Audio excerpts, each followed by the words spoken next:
Hey guys, haven't been on in a while. Hope everybody's doing good. I'm doing fantastic. I had a really rough week.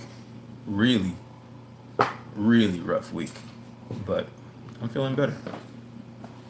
So I thought I'd share my good mood with you guys.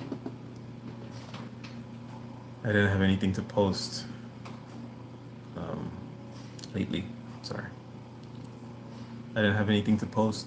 I didn't feel like editing videos. So I was sharing upon a request. I was sharing videos of me playing guitar yesterday and today. But we're gonna get back to the main topic of uh, of this page. I hope you guys are doing good. I hope you guys have been well.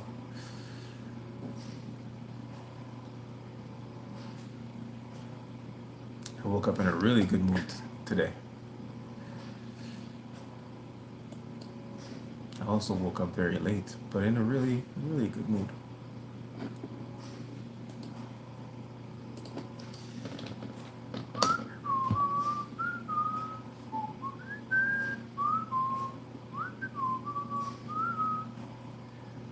There's nobody in the chat yet. Where are you guys? Where is everybody?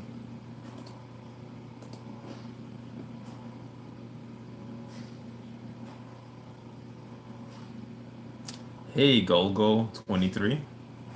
I don't remember seeing you before. Is my memory wrong? How are you doing? How are you?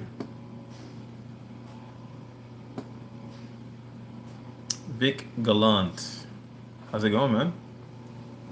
Well, welcome to the channel. If you're new to the channel, welcome. Thank you for joining. Are you also a targeted individual? Is that why you joined?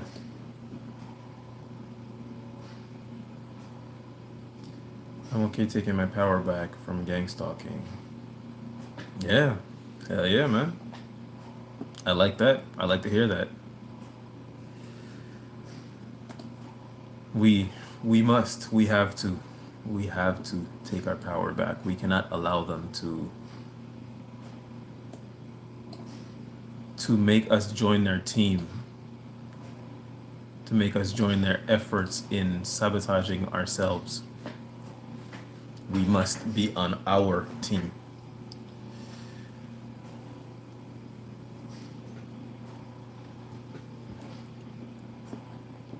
How has your week been, guys? My week was rough, real rough. I had some things happen to me, unrelated to gang stalking, but just some things happened to me that were very rough. But these things happened to me before, but I didn't handle it as well as I did this time. This time I handled it pretty well. I got out of my mental state pretty fast. Took back control of the situation and just moved forward. I took my own advice, as they say. I took my own advice. Big Gallant says God is the only way through this. Amen. I agree. I agree. Only through God can we do all things. And we are blessed. Despite what is happening to us, we are blessed. And we must take time to appreciate our blessings. I agree with you, Vic. Most definitely.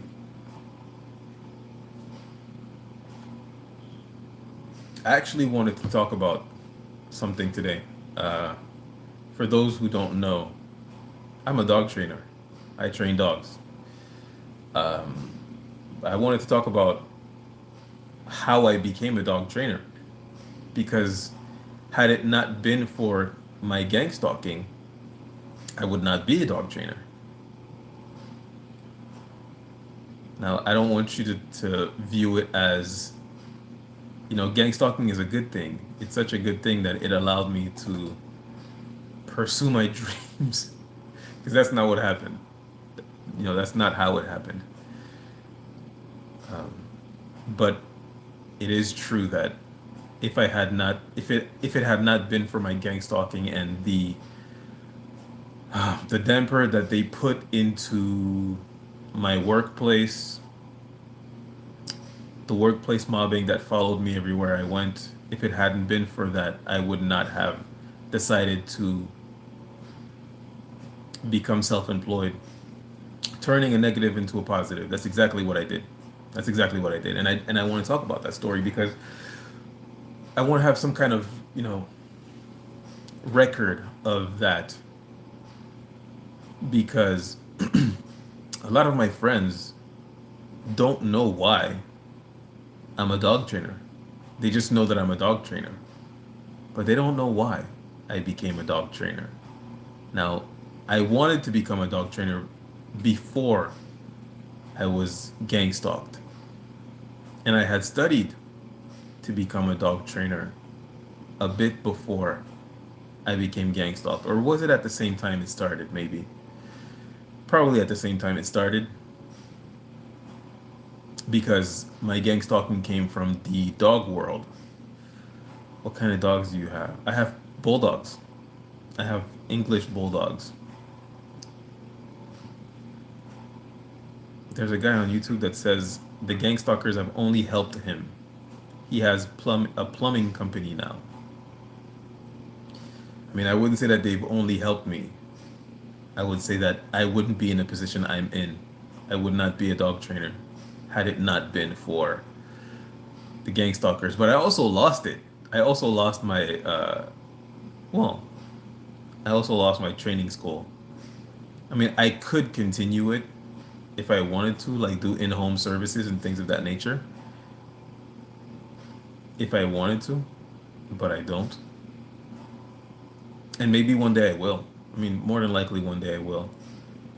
But it isn't the case at the moment. So I would not have become a dog trainer. I would not have gone for it as hard if it wasn't for my gang stalking. But also, I would still be a dog trainer if it wasn't for my gang stalking. So I don't view gang stalking as a positive thing. I don't view them as doing something positive for me. I view myself. I don't really necessarily view it as a blessing in disguise either, though it is very reasonable to see it that way. I view it as I turned a negative into a positive. That's it. Hola, Moreno. Hola.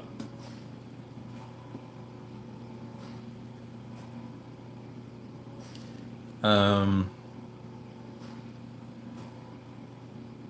yeah, so the way that I became a dog trainer, to put it simply, the way that I became a dog trainer is that I got into I got into a relationship with a woman whose father had a dog. I've always liked dogs. I always thought dogs were cool. I always wanted one when I was younger. I got into that relationship when I was about 20, when I was 20. And I've always loved dogs. I've always wanted one, never had one in my life. But her father would work on plane simulators, something like that. I don't remember. I don't quite remember. But he used to work on planes, and he used to go overseas. Like he would travel to China, Russia. He would travel to Europe and Asia a lot for work, and he would stay there for months, and somebody had to watch his dog. His daughter, that I was dating at the time, used to watch his dog, which means that we would watch his dog. And I had never had a dog before, but I really liked dogs, and he had a German Shepherd mixed with Rottweiler. Beautiful dog. And because his dog was not well behaved around other dogs, meaning that, he was pretty good. He wasn't a bad dog at all. But when he saw other dogs, he would be reactive, and he would bark and growl at other dogs and charge at them. And I remember one time, as I'm walking this dog, on one of the many occasions that I babysat him, one of the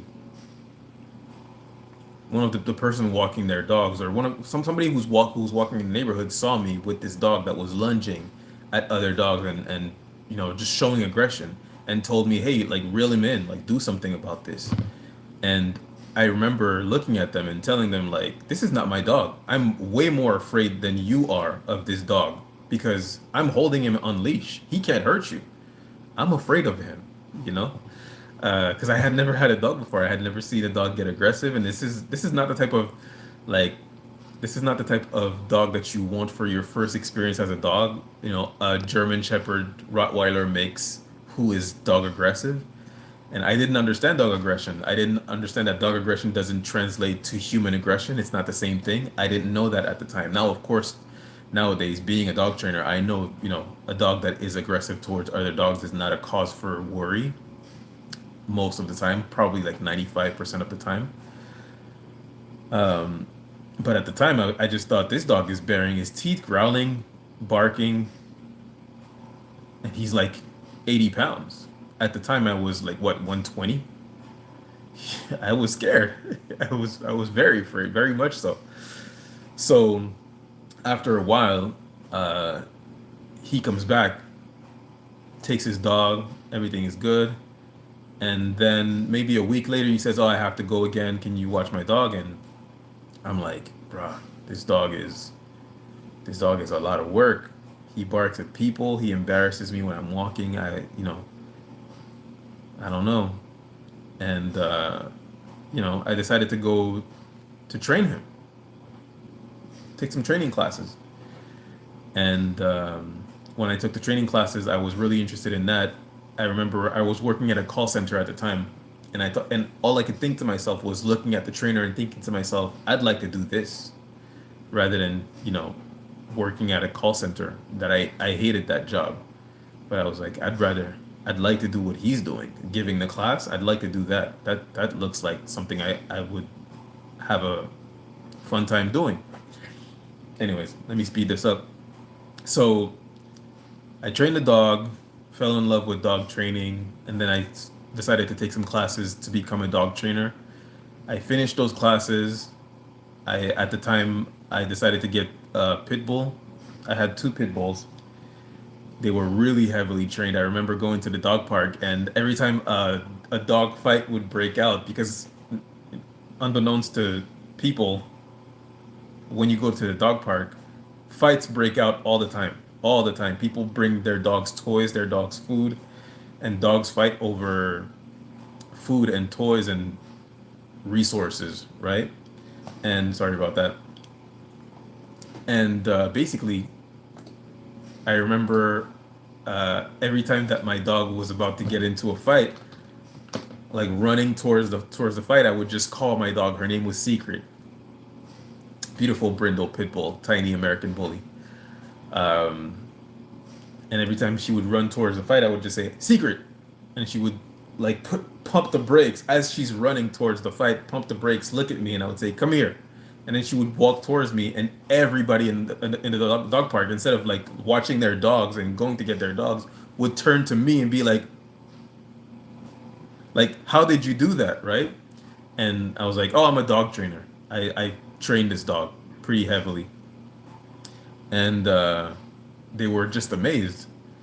And it's like one of the like top five proud moments of my life, where I had a dog that was so heavily trained. And I mean, make no mistakes, Secret was not a like a well behaved dog. She was just a well trained dog. She loved to fight. And anyways, after that, I kept working jobs for many years, and I didn't become a dog trainer. It was hard. I had no guidance, no structure around training dogs. I knew how to train a dog. I did not know how to train people to train their dogs, right? And I didn't know how to grow business. I didn't know how to start a business. And, I just had the knowledge, used it for my dogs, but I didn't train dogs for many years. I was just someone who could train dogs. After a while, after a couple of years, my workplace mobbing started. You can imagine, right? Directed conversation. People are talking about things I said or did the day before. People are talking about things, personal things, private things, embarrassing things, sometimes non-embarrassing things, just things that they should not know, and they're constantly making allusions to things of that nature. And I'm freaking out. I'm like, what is this? How is this happening? How are these people? How come these people seem to be aware of my personal life? And why are they bringing it up to me constantly over and over? They seem to insist on making sure I hear them talk about my personal life, or they seem to insist on talking to me about my personal life. And it's always illusions. It's never like fully, I heard you say this yesterday. It's just I said a sentence the day before and now they're quoting me while talking to me. Things of that nature just kept happening over and over. And then, those same people started to do mean things to me, right? Just like say weird comments under their breath, mean comments under their breath, or things of that nature, right? And after a while, I'm like, you know what? I guess I've overstayed my welcome. They don't like me here anymore. So I changed jobs, got a better job, better paying, you know. Anyways, for about 2 weeks, everything was fine. Really, for about 2 weeks, everything was really great. I thought, oh, this is awesome. Like I was working at a insurance company. I was a contract analyst, and I remember thinking to myself, my sister does the same job. My sister has a university degree, and here I am working the same job as her. I'm a college dropout at the time. So I thought I was really proud of myself. For 2 weeks, everything was fine, and then it happened over and over. It happened over and over again. Directed conversation. All of these things were happening, and of course, you tell people. And I was telling my ex at the time, and people think you're crazy. They think you're nuts. They think like explain how you could be this important that people feel the need to mess with you in that way. How does that make sense to you?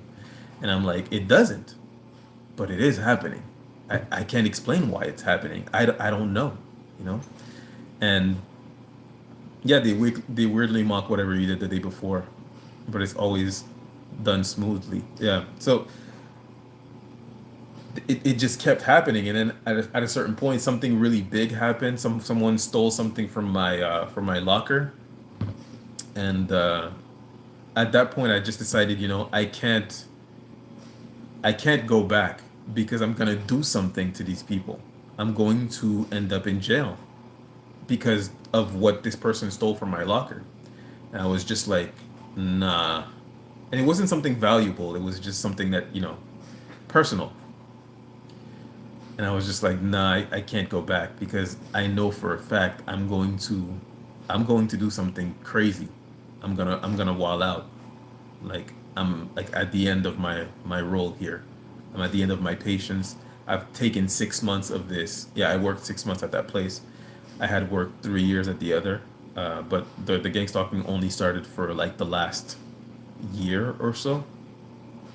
But here I am working 6 months at that place, and it's getting worse and worse and worse. But I'm moving up. I'm moving up ranks. I got a raise within 3 months, but I'm getting bullied by people. As a matter of fact, about maybe 2, 3 years ago, my manager from that job sent me a message asking me, "Hey, I just wanted to check how you're doing." Uh, was it 3 years ago? It could have been. It could have been last year, actually. All I know is that at the time I was married, so it was last year. It was last year. So she sent me an email, and as soon as I saw the email, I was like, block. I just blocked her. Get out of my life. I don't want to talk to you. because I knew what she was doing, you know? Anyways, but the point I'm making is I got bullied, and so I left. And then when I left, people were, people were asking me like, what's going on? I wasn't telling anybody. I just decided to stop going.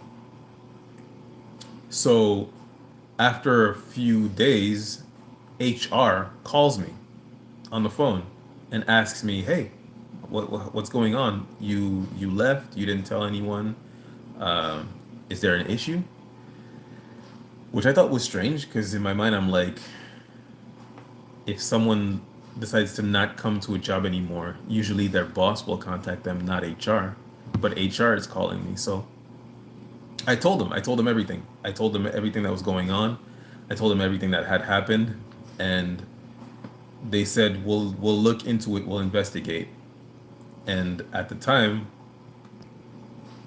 I thought, hey, maybe they will. I didn't know what to think, right? So after a while, I was thinking about what am I gonna do? I can't work a job. This is the third job I've been to, and I'm getting gang stalked. I can't work a job. What can I do? So I'm thinking to myself, I have skills. I have a skill. I'm very good at training dogs. I can train a dog. As a matter of fact, I'll post one of my videos with my pit bull, not Secret Ginger. I don't have any videos with Secret. That's really sad. But I have training videos with Ginger, my pit bull, and I'll post them. But anyways, I thought to myself, I have a skill. I can do something with that skill. And I decided, you know what? The stars aligned. Everything just aligned. My Yeah, Secret is a rare name. I did not name her Secret. Her name was already Secret when I got her, and she was already an adult when I got her too. I didn't name Ginger either. The first dog that I named was my English bulldog, and I named him Biggie Smalls. Biggie Smalls has passed away 3 years ago. He was 13 when he passed away. Anyways, so the stars aligned. My then girlfriend at the time, her father got into a relationship with this woman who was a dog groomer because he used to bring his dog to get groomed at this place, and he started chatting up the owner, this lady, and they got together. Now this lady has a grooming salon, and then she's moving to another place, and in that other place she has a basement that is not being used. And I'm telling people about what's going on with me, and at the time I wasn't telling them that I was being gang stalked or bullied. I was telling them that there's a possibility that I might have schizophrenia or paranoid delusions, because though I knew this was real, it was unrealistic. I mean, how important can I be that these people make efforts every day, put so much time and effort into messing with me? It just didn't make sense to me at the time, right? I mean, today it makes sense because I realize, oh, these people are getting paid. It's about money. But at the time, I thought to myself, something is going on. I don't know what it is, but something is going on, and I can't work a job because no matter where I go, this happens. So the stars aligned. This lady has this basement that she's not using. She's willing to rent it to me. I'm a dog trainer. She's a dog groomer. Perfect combination. Me opening up my business in her basement helped her business a lot because I'm constantly getting new clients as a dog trainer. Meanwhile, she's getting recurrent clients. So any client that I bring her is like adding to her roster of clients. So she loved it. She rented the place to me for super cheap. And sorry, God's Chosen asks, what was the reason you kept getting fired? I never got fired. I quit those jobs. I quit the jobs. I quit the first job I had. Well, I quit all of these jobs because I was getting bullied, and I just got the first job I quit because I thought to myself, well, for some reason, no one likes me anymore, including my bosses. What's the point of staying here? I could just get a better job. So I left. Then I got a second job, didn't really like it. And also I was getting gang stalked, so I left. Then I got a third job, and I liked that job, but people were really brutal. At that place, after about 6 months of the gang stalking, the mobbing really was brutal. So at that point, I decided to just leave because I thought to myself, I'm gonna hurt somebody, right? And I didn't want to get to that point, right? So what I just yeah, they treated me like crap until I decided to leave. That's exactly what happened. So and at the time, like I said, I didn't think that this was that's what I mean. I knew this was what was happening, but I didn't understand how this could be possible because I thought to myself, this takes so much time and effort to spy on me the day before and then say things I said the next day. It's like who has time to do that? I knew it was happening, but it didn't make sense to me. So I'm telling well, her family, my ex's family at the time. I'm explaining to them what was happening, and you know, I they heard me out. I find this government program. So here's what happened. I decided to become a dog trainer, but I wanted to train in positive reinforcement training because when I learned to become a dog trainer, it was choker based training, right? So negative, so positive punishment, basically. You add punishment in order to teach something to the dog, but I wanted to train in positive reinforcement, right? So dog treats, things like that, right? So as I'm doing this class in order to become a dog trainer, the trainer who was giving me this new training for positive reinforcement tells me about this government program where you can go to school to learn how to open up a business, how to work your own business, and also they'll teach you how to do sales, and it's completely free. Also, if you're one of the if you're one of the chosen ones within that group, they'll give you $20,000 so that you can not work for a year and just go to school and start your business at the same time. So you'll have the money you make from your business and you'll have the $20,000 that they give you, and you also go to school, and the school is 1 day per week, and you just do it like that. It's condensed programming. So I'm no longer a college dropout. I have, 2 college degrees now because of this government program, that like this specialized government program for business startup. Um, so I'm going to school. I'm starting my business.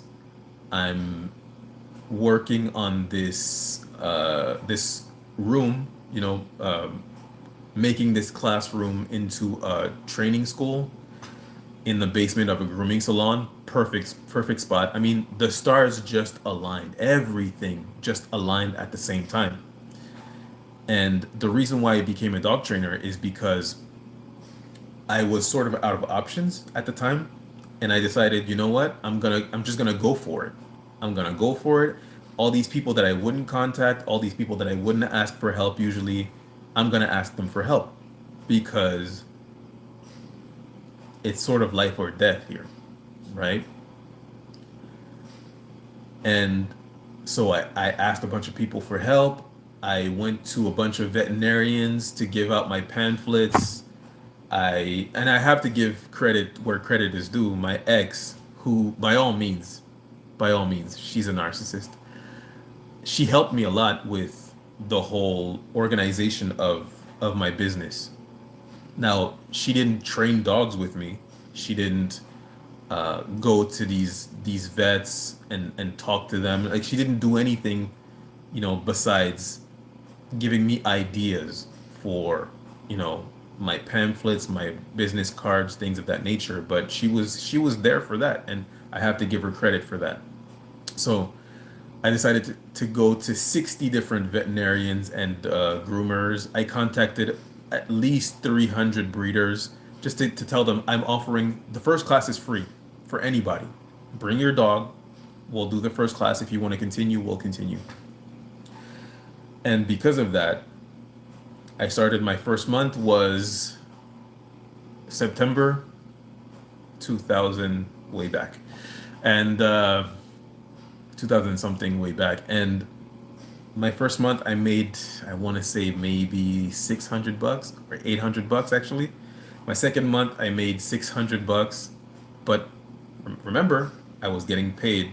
I had the $20,000 a year that I was making, so divide that by 12, that's what I got monthly. So it was all right. I was still making ends meet.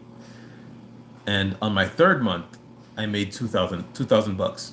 And I was just like, this is this is this is working. For 4 years, I was a dog trainer. It's what I did. It was my bread and butter. I remember a lot of the other people that were training dogs were saying it's really drying up out there. We're not able to get clients. And meanwhile, I'm thinking I'm getting clients, and I'm realizing now that I was taking their clients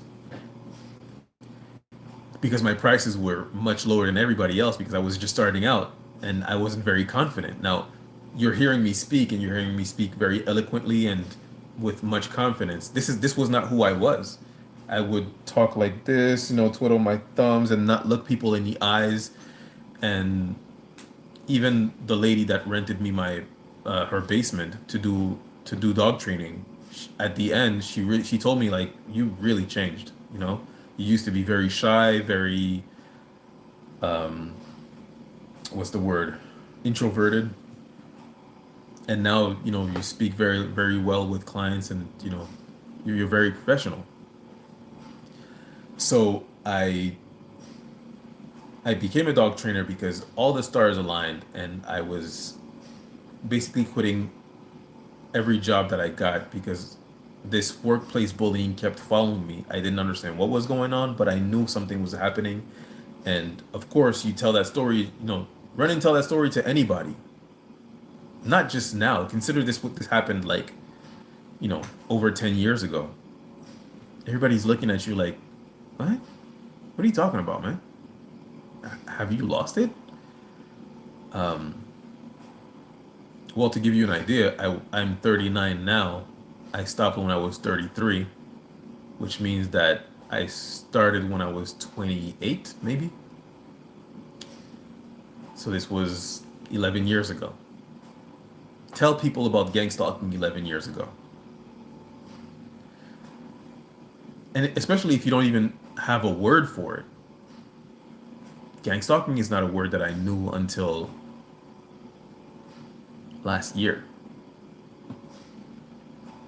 So people thought I was nuts. And I didn't think I was nuts, but I was accepting the reality that something is going on that I don't understand. People are saying I've lost it. People are saying that I'm schizophrenic. I don't think I am. As a matter of fact, I know I'm not. But what's more rational here? Now, I'm a rational man. What is more rational?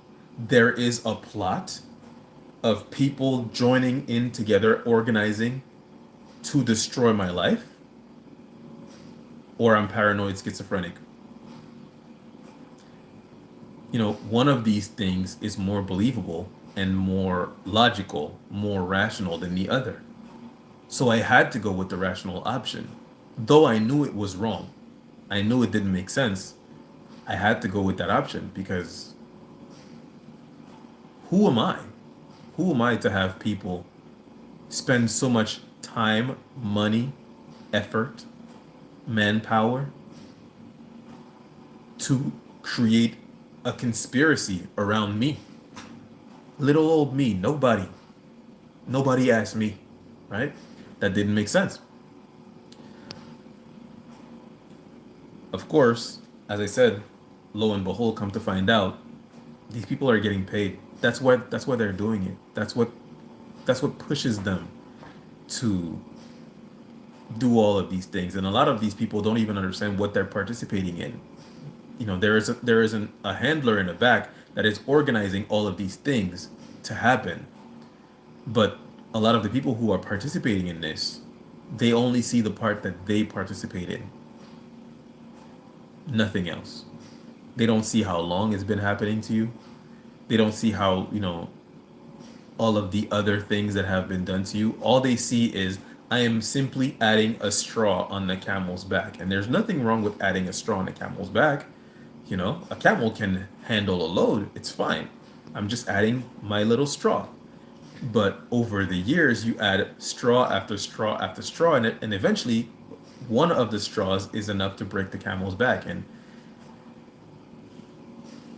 anyways, you guys get what I'm saying. You guys understand fully what I'm saying. Uh, a lot of people, though, they realize that what they're doing is evil. I don't want to minimize what it is that they do when they participate in this, but a lot of people don't fully understand what is the actual goal of this. They only see, I'm getting paid to do it. I'm getting financial a benefit for it, or I'm getting out of trouble for it, or they see it as, I already hated this person. Of course I'm going to mess with them. That's a great opportunity. For example, I train dogs. Some other dog trainers have participated in my gang stalking. Of course they see a benefit in participating in my gang stalking. I'm their competition.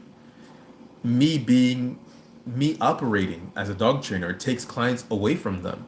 And my dog training business, unlike other dog training businesses in my city, I was 5 stars on Facebook, 5 stars on Google. There were no other dog trainer with that rating. I was 5 stars for 5 years. So of course, someone who's my competitor, who's been doing this for either as long as me or before me, and they're seeing that I'm coming in and I'm taking their clients, and you know everyone loves my training methods, everyone loves my classes. I mean, I've had people go to other people's schools and then come to me and tell me, oh, I'm so happy I quit their classes and came to you because this is much better. So of course, someone who's my competitor and who doesn't have morals is going to see it as, this is a win-win. Of course I'm going to mess with him. Of course I am. You don't even have to pay me. This is my enemy. So yeah, basically that's how I became a dog trainer. I got workplace mobbed to the point where I was just, well, I do have a skill that I can use in order to put bread on the table, put food on the table. I'm a dog trainer. And I decided I'm going to go freshen up on my skills. I'm going to do whatever it takes. I'm going to go to whoever I need to go to. I mean, I remember for a full 4 days, all I did was I was on the road going from one veterinarian to another, one dog groomer to another, just handing out my pamphlets telling them, hey, first class is free. Send your clients my way.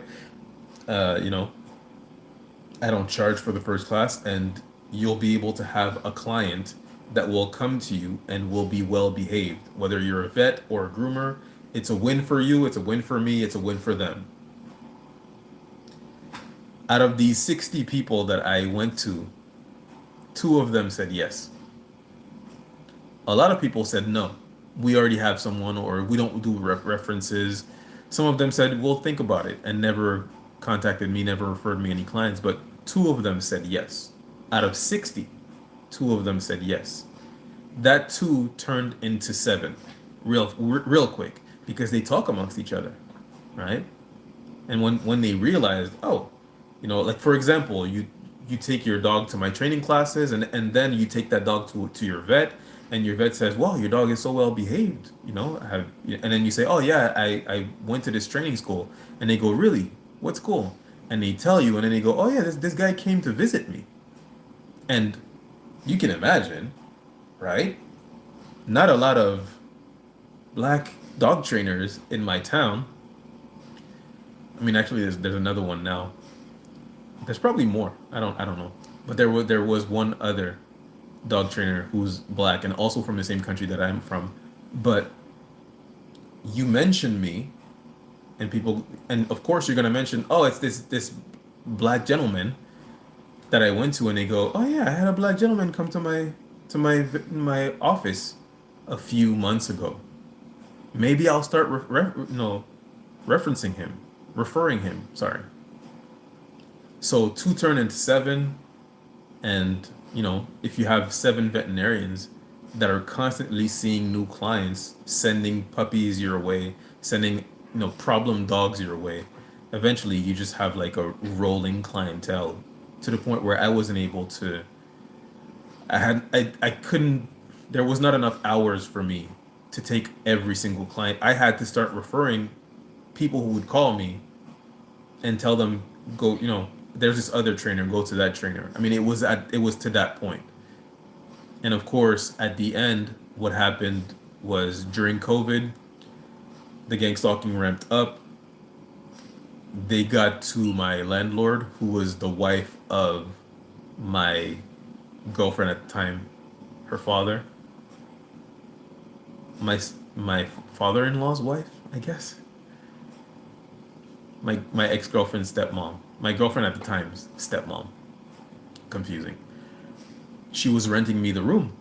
They got to her. She did a bunch of things to mess with me. She started doing directed conversation as well. And at first, she seemed upset with me. And I didn't understand why, I just didn't get it. It didn't quite make sense to me. But then she stopped being upset. She was angry, like really angry. She looked at me with like rage, as if she wanted to do something to me, you know? I wish she did.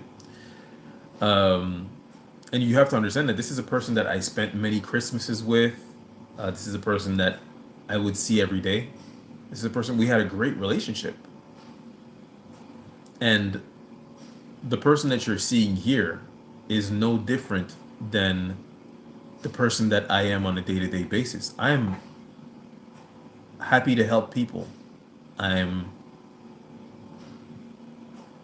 serving, cordial, polite, well raised, you know.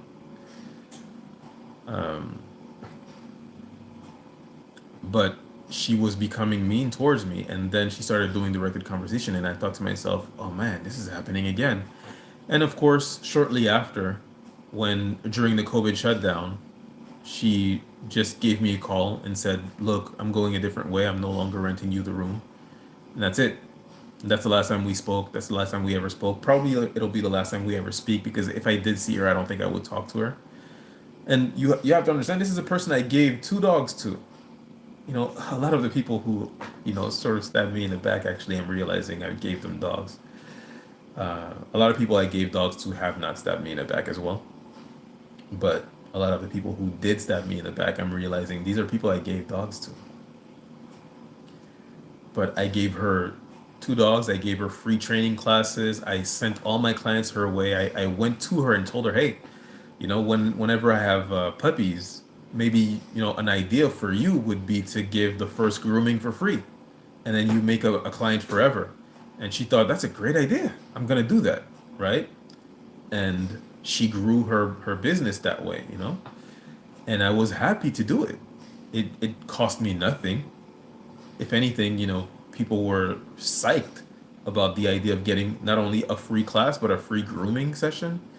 And I had a turnout rate of, a success rate of about 95% as far as giving free classes. At the end, I would just tell them, like, if you would like to continue, here are the prices, here's what I suggest for your dog. And 95% of the time they would say, yeah, I'd like to continue. You seem like you know what you're doing, and I like the results I saw within this hour. So it was very confusing to me to have her decide not only turn really mean towards me, then do directed conversation with me. I'll explain what it is in a second. And then do directed conversation with me, and then decide to kick me out. I'm like, we spent every Christmas together for the past 5 years. And I remember when I broke up with my ex during COVID, December 25th, 2019, when I broke up with her, I remember calling her and telling her, hey man, actually, it was before December 25th that I called her. But I remember calling her, it was probably in October, November, and I told her, hey, your stepdaughter, I guess, Stepdaughter. Your stepdaughter put her hands on me. We're probably not gonna be together anymore. Um, I want to know, should I look for a new place? Are we still cool if I'm no longer with her? Like, what's up? And I remember telling me, hey, we're family, you know? Like, I barely see her. I see you every day. We are close. We're more than just friends. We're family. And I thought to myself, all right, well, thank you very much. I appreciate you being understanding. And I mean, at first she was like, "Oh, you guys will get back together. Don't worry." And then I told her like, "No, no, no." She put her hands on me. We're not getting back together. And when she heard that, she was like, "Well, you know, you don't have to worry about that. We're cool." And then COVID hit. She started accusing me of doing a bunch of things like giving classes during the COVID shutdown because I kept showing up to do my laundry there because I had there was a washing machine, washer and dryer inside of my classroom. And it was her washer and dryer, by the way, that was inside of my classroom. And but I had moved, and where I moved, there was no washer and dryer. So I figured I'll just use the one that's in my training room. It should be fine. But the upstairs neighbor would call her and tell her like, "Hey, he's giving classes during the shutdown." And I was telling her like, she started calling me and accusing me of that, and I was like, "I'm not giving classes during the shutdown." And she was like, "Oh, don't lie to me. Someone saw you and they called you, blah blah blah." And I'm like, "I don't care what she's telling you. I'm not lying to you." And she's like, "Well, why are you meeting people?" It's like, "Well, I met one person to give them some meds for their dogs, to give them some like supplements for their dog's joints that I had in surplus, and I'm coming here to do my laundry." And she was like, "Oh." And then she was like, "Well, why are you using the laundry?" And I was like, "What do you mean? Am I not allowed to? Is it a problem?" And then she just, didn't say anything about that. And at one point she put a like a paper on top of my door. Um, and I opened the door and the paper fell out. And I'm just looking at the paper falling, and I'm like, did she put this to like find out if I gave a class or not? Like, this is such a ridiculous thing to do. So I called her and I was like, "What is this about?" And she gave me like a fake apology. Oh, "I'm sorry, this was not smart of me, blah blah blah." And I'm just like, what is going on? We were friends. We were friendly. We made jokes every day for the past 5 years. Here you are treating me like I'm crap. I remember at one point she also had a client that was flirting with me. I had just broken up with my ex at the time, and I was not in the mood to like flirt with anybody. But she was flirting with me with her boyfriend in the car, waiting, and I was just like, what the hell is this?" And as this girl was flirting with me, under her breath, my landlord was like shit talking me, and I was just like, "What?" And she's like, "Oh, nothing," and she just kept going, and I was like, what is going on? Anyways, so after a while, the COVID shutdown happened, and she just told me, "You're out." So this is the story of how I became a dog trainer and how I no longer was a dog trainer. Uh, I became a dog trainer because I was being gang stalked and workplace mobbed, and then 4 years later, as soon as I broke up with my ex, they jumped on the opportunity to just ruin dog training, my relationship with my landlord at the time. And at the same time, I say this, I could still be a dog trainer if I want to. I can give home classes. I can find another classroom. As a matter of fact, I have. A couple of years ago, I was using a room that I was renting. It was much more expensive to rent it, but I was still doing it because I had taken such a long break. It was harder to find new clients, but I was doing it. I was doing it. And I had a lot of old clients that were like, "I would love to come back for a new class. Are you kidding me? I didn't know you were back training dogs." And so yeah, that's why I became a dog trainer. It was because I was being gang stalked. I would have never started a business. I would have never gone to school, earned a degree in business startup, and earned a degree in sales. Started my own business, became a dog trainer if it wasn't for the fact that I got gang stalked. But they did take it away as well. So that's the story. Let's read some comments. Hey, Cosmic Queen, how's it going? How are you? Well, we're 50 minutes in, so you're a bit late, but not too late. Why my comment is light? I don't know. I don't know. I see your comments just fine. So to answer, we don't move in fear. Who asked, what is directive conversation? Actually, it's directed conversation, and directed conversation means, I don't know why they call it directed conversation. I guess I could understand it. Never mind. So directed conversation is when you're talking to someone and they're making reference to your personal life. So for example, let's say the day before you go to work. So today you go to work, but the day before you were home watching Netflix and you chose to watch Jumanji on Netflix. I don't know if it's on Netflix or not. Doesn't matter. Irrelevant. Then the next day you go to work and people are talking to you about Jumanji. Now Jumanji was not on television. Jumanji is not being announced anywhere else. They're talking about a movie that you picked out as if it was a DVD. And you think nothing of it at first because you think that's a coincidence. Coincidences happen. You go home from work. You decide to cook something new you've never made before. You make lasagna. Your lasagna is great. It's awesome. Your kids love it. Your husband loves it. You go to work the next day. People are talking to you about lasagna. Someone brought lasagna to work and is saying, "Oh, I was making lasagna yesterday. Do you want to try it?" And you go, "I was making lasagna yesterday too. Isn't that strange?" It's a coincidence. It happens.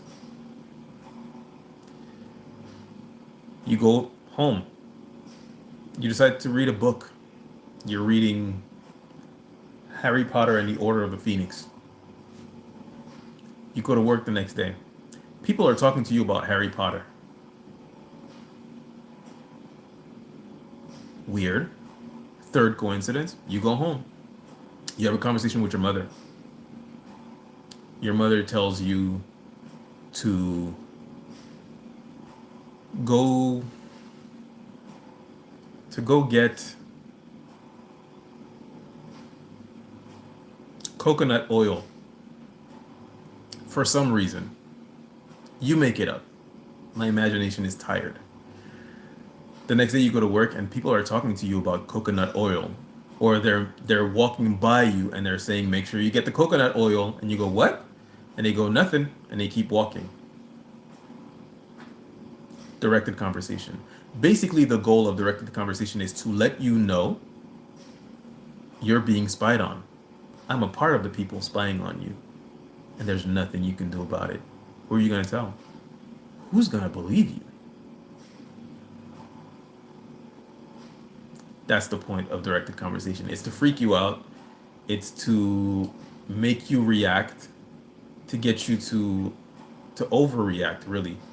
It's to trip you up. It's to make you make the mistake of reacting to their directed conversation. Because what they do is obvious to you now, because it's been happening over and over and over and over again. Now you're aware you're being spied on. But what is your proof? Try explaining to someone directed conversation as it's happening to you. First of all, if it's happening to you and it's happening to you for the first time, you're going to be upset as you're explaining to someone your experience with directed conversation. They will not hear what you're saying. They will only see how you're saying it. You sound upset. This person is crazy. They're upset. And it's like, of course I'm upset. I'm being spied on and messed with by a group of people who are organizing to do this to me. That's upsetting. So people will not listen to the fact that you are undergoing directed conversation. So they will already not be inclined to believe you. But now, what you're explaining to them is, well, I went home and I read a book, and then I come to work the next day and they're talking about the book I read. And they go, yeah, it's called a coincidence. And you go, no, you don't understand. I also, there was, at one point, I was watching the Titanic movie and I came back the next day and people are quoting the Titanic. And they go, well, if it was on TV, they probably watched it. And you go, no, I watched it on Netflix. And they go, well, it's a coincidence. And then you go, no, you don't understand. I was having a conversation with my mom. She told me to get coconut oil. And then the next day, people are walking by and they keep saying, don't forget the coconut oil. And how could they know? And people go, are you okay? Is, is something going on in your life? Even as you're explaining it, and people start to realize that if what you're saying is true, something weird is going on. Their minds will not allow them to believe you because of how upset you sound when you're saying it. They go, no. Something else is going on. Maybe she's just imagining it because, okay, you say that you had a conversation with your mom and she told you to get coconut oil, and people are now walking by your office and your cubicle and telling you don't forget the coconut oil, or they're making references to that, right? Do you have any proof of it? Do I have any proof that this is not in your head? Because look at one, how upset you are when you're explaining it.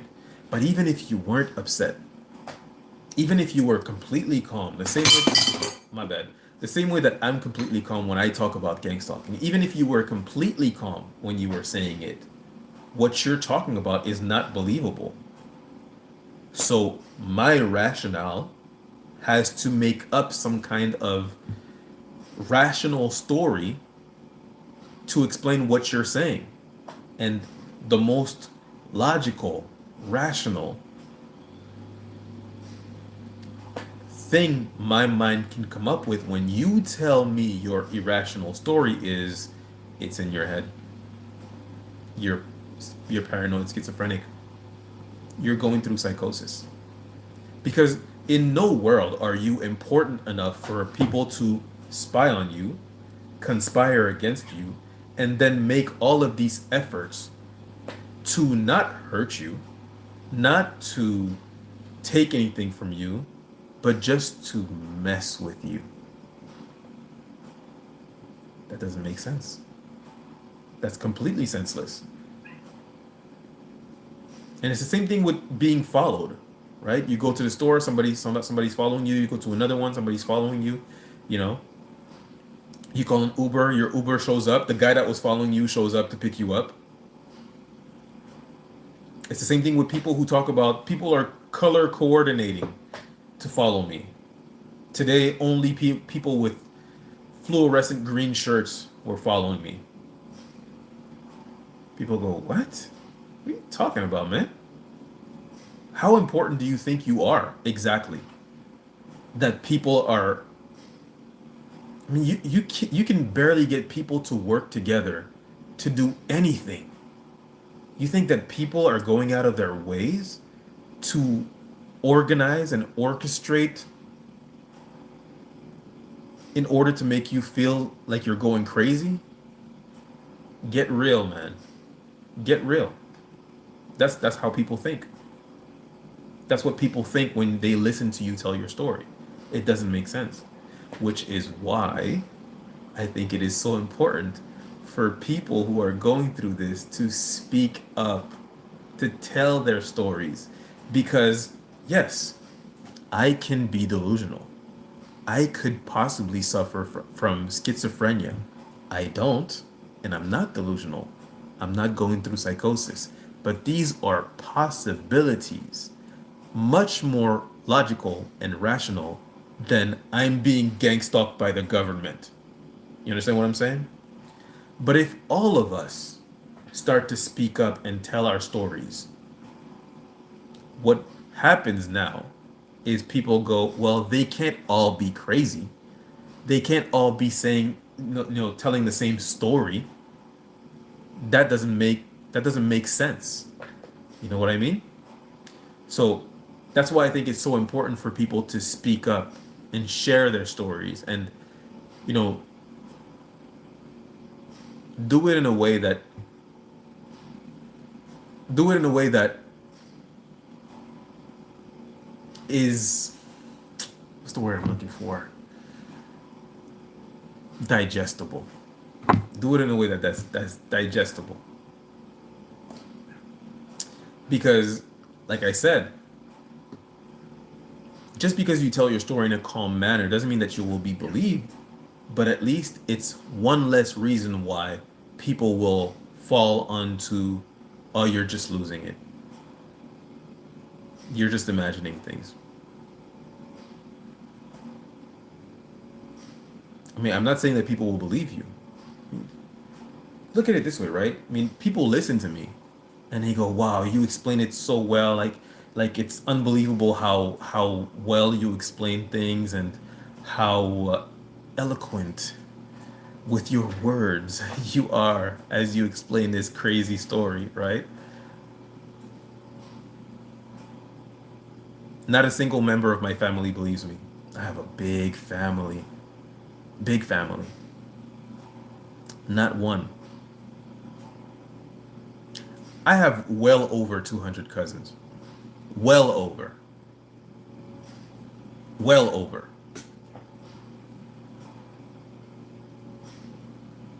Not a single cousin of mine believes me. So, I'm not saying that telling your story rationally will make it so people will believe you. I'm only saying that unless you do that, you can expect that no one will believe you. It's not happening. Susie Bear says there's perps in here. There are perps in the chat every single time I do a live. Every single live. And they usually come in waves. They'll come in like 2, 3, come in at the same time. I block them, and then 20 minutes later, 15 minutes later, they come back in, 2, 3 perps. I block them again. It happens, you know. Sometimes they say some really funny stuff. I mean, one of them, I can't remember what his username was. I did block him, but he said something to the effect of me be looking gay. I'm very happy, as a matter of fact. So I blocked him, and then this one was saying, "You look mad," and he was calling me twin. Saying you look mad. He says you're smiling, but I can tell you're really mad. Actually, let me read what he said. He said you're trying to smile, but I can tell you're serious. I am serious, and I'm smiling. So, but they come in a chat in order to do exactly what it is that I was explaining. They're just adding straws. They're just adding straws on the camel's back, and perhaps some of them are hoping that their straws will be the last, will be the straw that makes that breaks the camel's back. But truly, what's happening is their handler is the one that is orchestrating this and realizing that eventually this will be too much, or they're hoping that eventually this will be too much. Eventually I'm going to catch him on a bad day. Eventually I'm going to catch him slipping. Eventually I'm going to cause him to do or say something that's going to get him banned, or I'm going to create some kind of retaliation that's going to be useful in disparaging him in other people's eyes. Look how angry he is. Because if I was to react to a small comment like that, like, "Oh, you're trying to smile, but I can tell you're like, this is messing with you. You're serious," you know. If I was to react to that, people would be like, "What's wrong with you? That's not anything to like go crazy about, but it's the piling on, the constant, piling on. You know, a Chinese torture tactic that I've heard of is the water droplet on the top of the head. One water droplet is nothing. Over and over, it adds up. Erosion. Erosion. Waves hit rocks, and you think nothing of it. Waves after waves hit the rocks. You think nothing of it. You come back 500 years later, and these rocks don't look the same anymore because of the waves that have been hitting them. Just water, water, eroding at stone. That's what they're trying to do. And it's Susie Bear says, you think they're your gang stalkers? They could be, honestly. They really could be. You know, any congregation of targeted individuals will attract gang stalkers, and we won't know whose gang stalker it is. And honestly, it doesn't matter. It really doesn't. Um, but it's okay, just because. I mean, I don't want you to feel like, oh, you brought gang stalkers in, and I don't want you or whatever. It's like, it doesn't matter. You're all welcome here. And if a gang stalker writes a comment I don't like, I'll delete him. And sometimes gang stalkers will write comments that I find funny. I can appreciate that. Um, but yeah, it's all good. It's all good. But yeah, it's just it's erosion. In East Germany, when they were doing gang stalking in East Germany back in the 40s up until 89, um, they called it Zersetzung. Zersetzung is a German word that means erosion. It means decomposition. So they're just chipping away. They're trying to chip away at their targets. Because if they chip away slowly at their targets, by the time they achieve their goals, which is destruction, everyone can show their hands and say, I didn't do anything. I had no parts in this. All I did was I said one comment once. How can I be responsible for this outcome when I only said one comment once? Explain that to God. Have fun. Have fun with that one. Decomposition of the soul. That's right. That's correct, Excel. That is correct. I had a woman comment on a vintage dress I was wearing the following day. I was followed by a woman with the same design. Hard to find the whole dress, apparently. Yeah, I mean, this is as strange as your story sounds to someone who has never gone through gang stalking before. It is a story I've heard many times. I speak to targeted individuals all the time. I speak to so many targeted individuals. But I speak to targeted individuals all the time. There was a lady that was saying, actually, I heard this in a documentary, Cognitive Liberty, Mind Control on YouTube, where she was saying, I was looking at a dress and I didn't know if I wanted to get the blue or the green. And then later on, someone walked by her and whispered, get the green one. And she just turned like,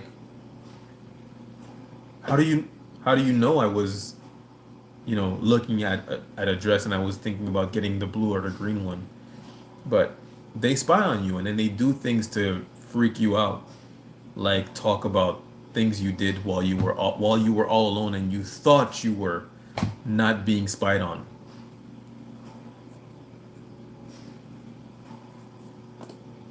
It is what it is. God will get them. They took my debit card today. Oof. I'm sorry, Susie Bear. Cancel that. I hope you can. Well, you're smart. You probably canceled it already. Cancel that. I take notice of how my perps work because I used to see it. I used to see where they think they can chip away at me and strengthen that defense. Yeah, yeah. No, it is true, whenever they use their tactics and they feel like, oh, this is gonna mess with them, like he or she is really going to like wonder like how do they know what's happening? I wonder, they seem to be really proud of themselves. But these tactics, they're very, they're much more inefficient once you know about them. They're much more inefficient once you know about them.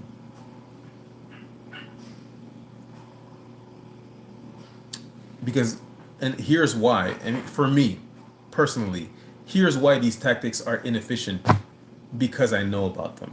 Now that I know what gang stalking is, now that I know how demonic this program is, now that I know the entire goal of it, and also now I know that this has nothing to do with the target. The people are not being targeted because they did something or they said something, you know? And back then, they really tried to make me believe that the reason why people hate me is because of the things I've said or the things I've done. Now, of course, if you're privy to all of my sins, everything bad I've ever done or said in my life, because I'm being spied on, then yeah, sure, there's a possibility that you're not going to like me because you saw every single bad thing I've ever done or said. I can guarantee you that if people were able to see into your life the way that you're able to see in my life, they probably wouldn't like you very much either. But now that I understand that the people who participate in this, they're participating in a satanic humiliation torture ritual. You think I care what someone who is participating in a satanic humiliation ritual thinks of me?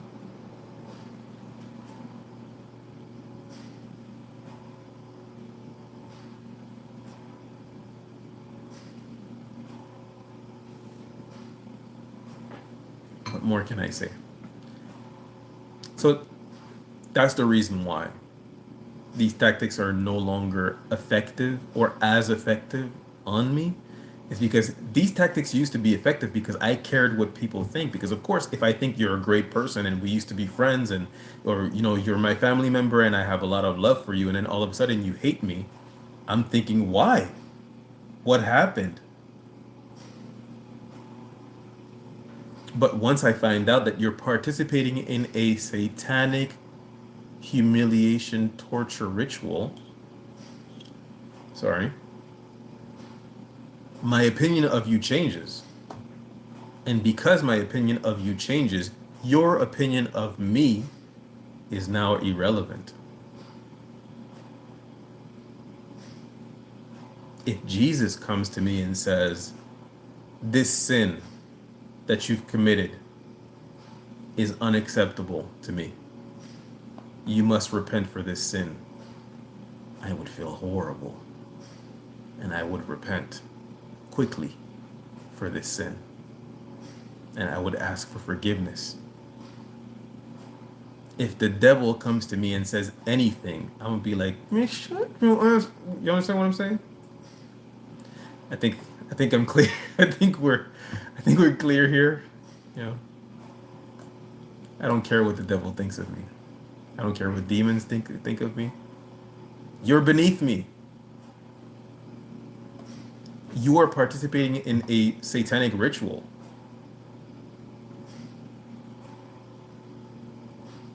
Opinion rejected. All right. They absolutely started with getting you isolated. Yeah, yeah. That's. It's very effective. Isolating a target in order to abuse them is very effective. So, I watched the movie Fallen. It makes sense now how directed conversation occurred. Really.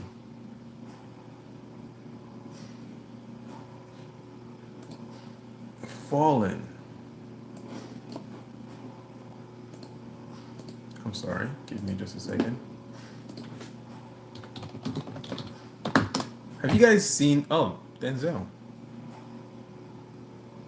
What? 98. I haven't seen that movie. I'm gonna watch it. I'm gonna check it out. Have you guys seen my videos playing guitar? I don't know why I shared them. People were asking in one of the lives I did, so I decided I wasn't sharing any videos. I wasn't going on live for a couple of days, so I figured I'd just put up something just to like let you guys know, hey, I'm still alive. By the way, I don't know if I should be talking about this, but I will. Oh, it's a horror film. I'm not watching horror. I don't watch horror. I'm not doing horror. Sorry. I'm not watching that movie. Not happening. Um, I don't know if I should be talking about this, but I will. I did an interview with Andrew McCready. He was the first person I interviewed, I think. I believe. No, he was the second. He was the second. The first one was Amelia. I did an interview with Andrew McCready, and Andrew McCready is a targeted individual that is being hit with V2K. He was followed. He's had directed conversation happen to him a bunch of times. He's been threatened. All kinds of crazy things have been happening to him for many years. We were friends on Facebook, and he added me on chess.com. Andrew is a chess player, very good chess player, as a matter of fact. I wasn't seeing anything from him for a while. He had just won a tournament in his town. Maybe like a month ago, and I wasn't seeing anything lately from him. So I decided to go on his page to go. Well, I decided to write him a message, like, "Hey, how you doing, man? Just checking up on you." I couldn't find him in my messages. I started looking for him on Facebook. I found an old account of his that I never added that account, and then I went on chess.com. We're no longer friends on chess.com. I wonder.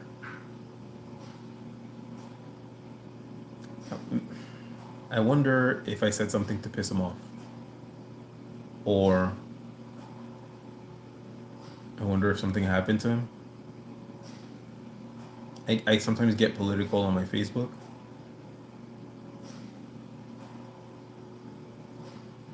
But Andrew seems to be left-leaning. But then again, he's from Kansas. Kansas? Or Kansas City. These are red states. I'm not red, I'm blue. Bluer than red, definitely. I don't know what happened. I hope he's okay.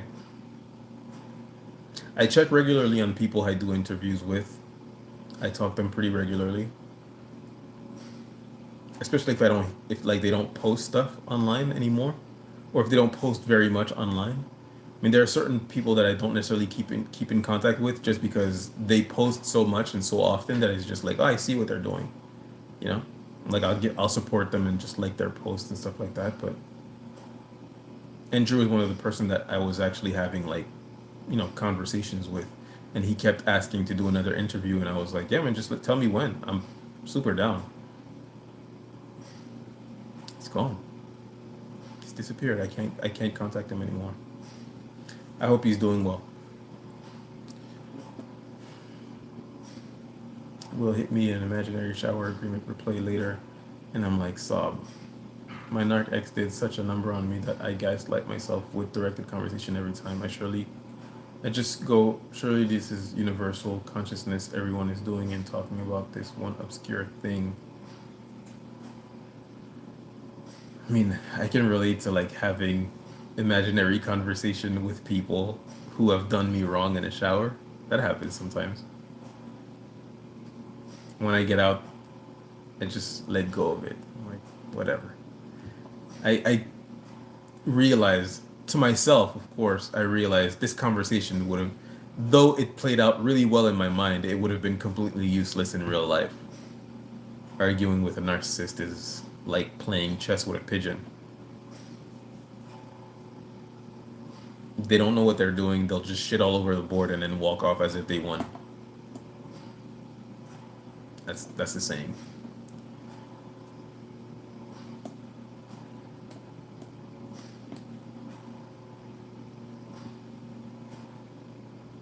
Andrew grew up really close to where I was born. They may have just ramped up his V2K.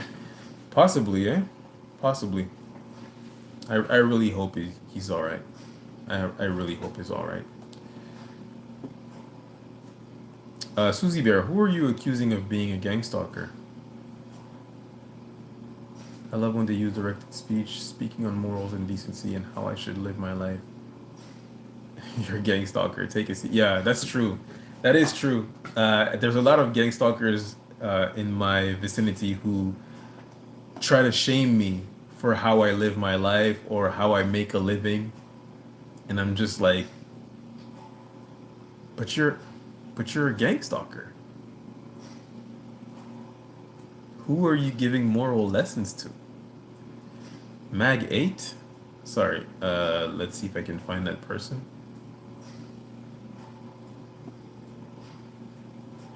Oh yeah, he's definitely a gang stalker. Yeah, he's a gang stalker. Thanks for the money, but I'm still blocking you. Bye. Get out of here, man.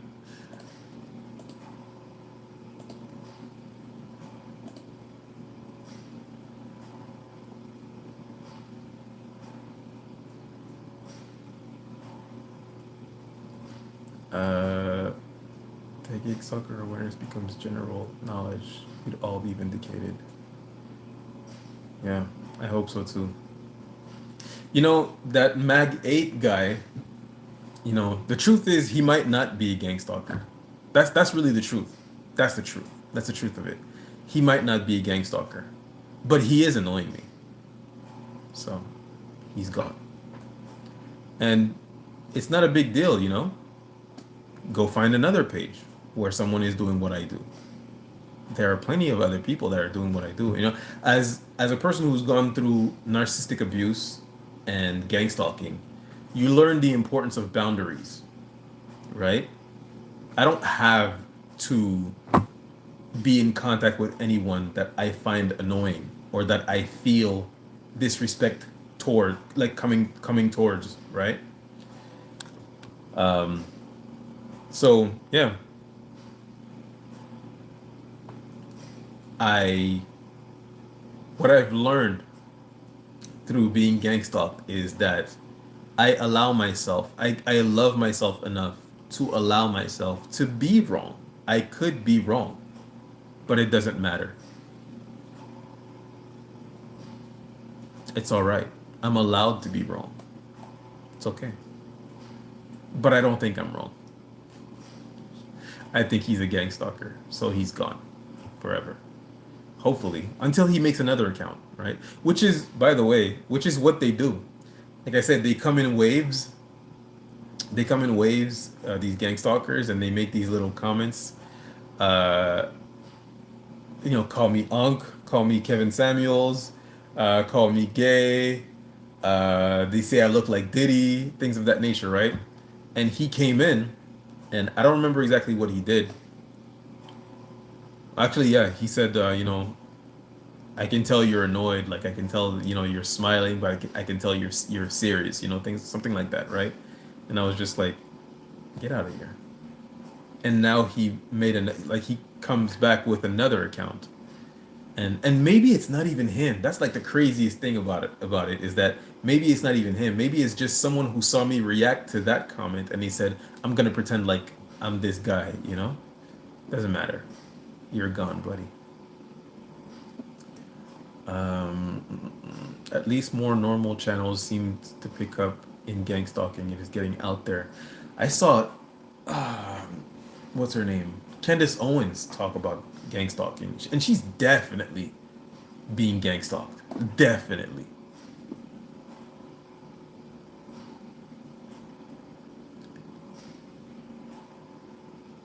The demonic gang stalkers after me put cameras in my house and talked about me and things I did in my house on YouTube. Yeah. I had some YouTubers, it's actually two YouTubers that have a channel together. They're comedians from my city, Montreal. I'm not gonna name their names, but I had these two actually do directed conversation with me. So what happened is they did a video where they were sort of victim blaming someone, And I made a response video and I tagged them in that response video and I said, I'm a fan of you guys. I'm so happy to see you have so much success because they have 2 million subscribers on YouTube. Maybe more, maybe more. But they're extremely successful on YouTube. And I made a video saying, what you guys are doing is called victim blaming. It doesn't help the victim. It actually hurts them further. This person is a victim, and instead of giving them grace, mercy, understanding, empathy, you are taking this moment to basically kick them while they're down and blame them for the situation that they are in. And I think that it is important for victims of gang stalking or narcissistic abuse, not gang stalking, but narcissistic abuse, to take responsibility for the part that they play in their narcissistic abuse. Not gang stalking, let me be clear, but the part that they play in their narcissistic abuse. But also gang stalking in the sense of, so when it comes to narcissistic abuse, it's you stayed, you're being abused, and you continue to stay. Now, are you responsible for being abused? No. Is it your fault? No. Abuse is the abuser's fault. You staying, that's your responsibility. Now, whatever reasons you may have, whether it be financial, religious, whatever it might be, these are your reasons. I understand. I'm not judging you. I'm not being harsh towards you. I'm only saying that people cannot be made responsible for the decisions you make. You decided to stay. Now, you may decide to stay because you had parents that normalized narcissistic abuse towards you when you were a kid, so to you, this is normal. But again, I'm not saying it's your fault you're being abused. I'm saying that staying in an abusive relationship is your responsibility. Now, once you've learned that lesson and you leave, until you accept that staying in an abusive relationship is your responsibility, you will repeat the pattern. And again, saying that it's your responsibility doesn't mean that it's your fault. It doesn't. If you grow up poor, it is your responsibility to take yourself out of poverty. It doesn't mean it's your fault that you're poor. It only means that it's your responsibility to get yourself out. No one's coming to save you. You know what I mean? Responsibility and blame are different. And I was basically making a video to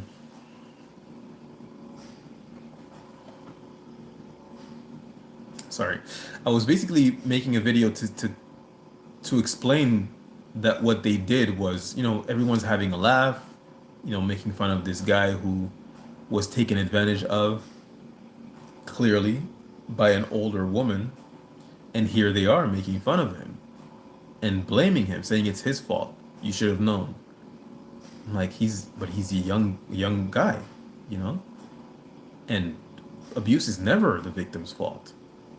I mean, I don't care if you're walking down the street at 3 a.m. with a short skirt on. If you get,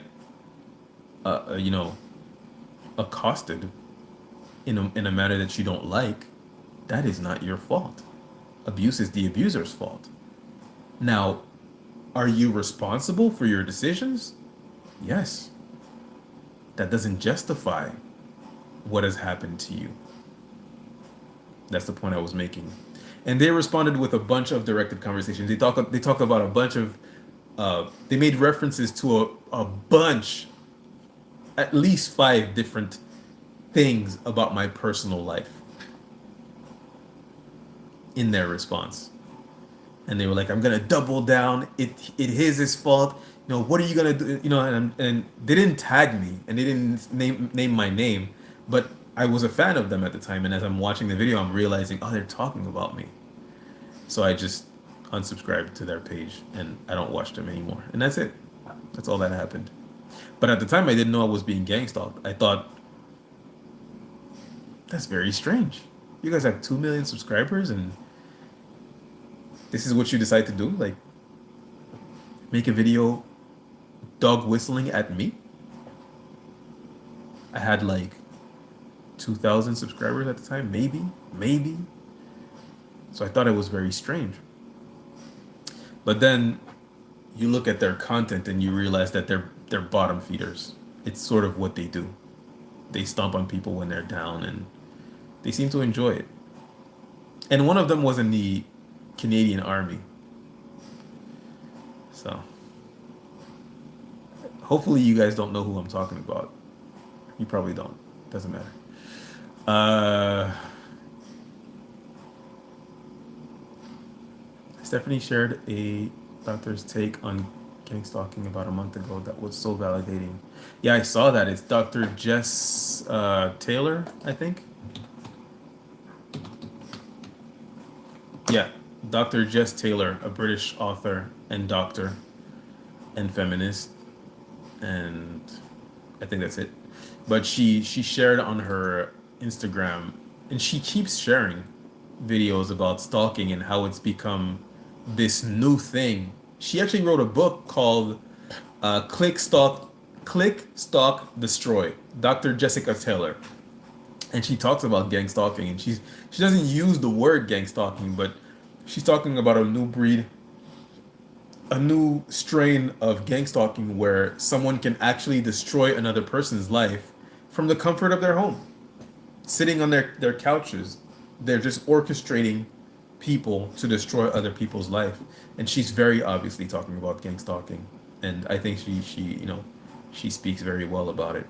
And it's very validating to have someone who is a doctor speak about this. The first time I heard Sam Vaknin, who is a doctor, or a professor. Hold on. Sam Vaknin is a professor of psychology.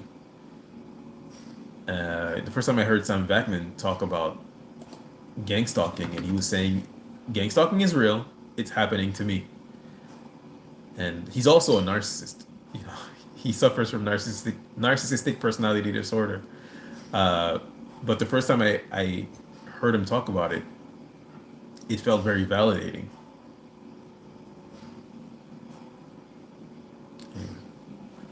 One just sent me ugly comment it's in blue box.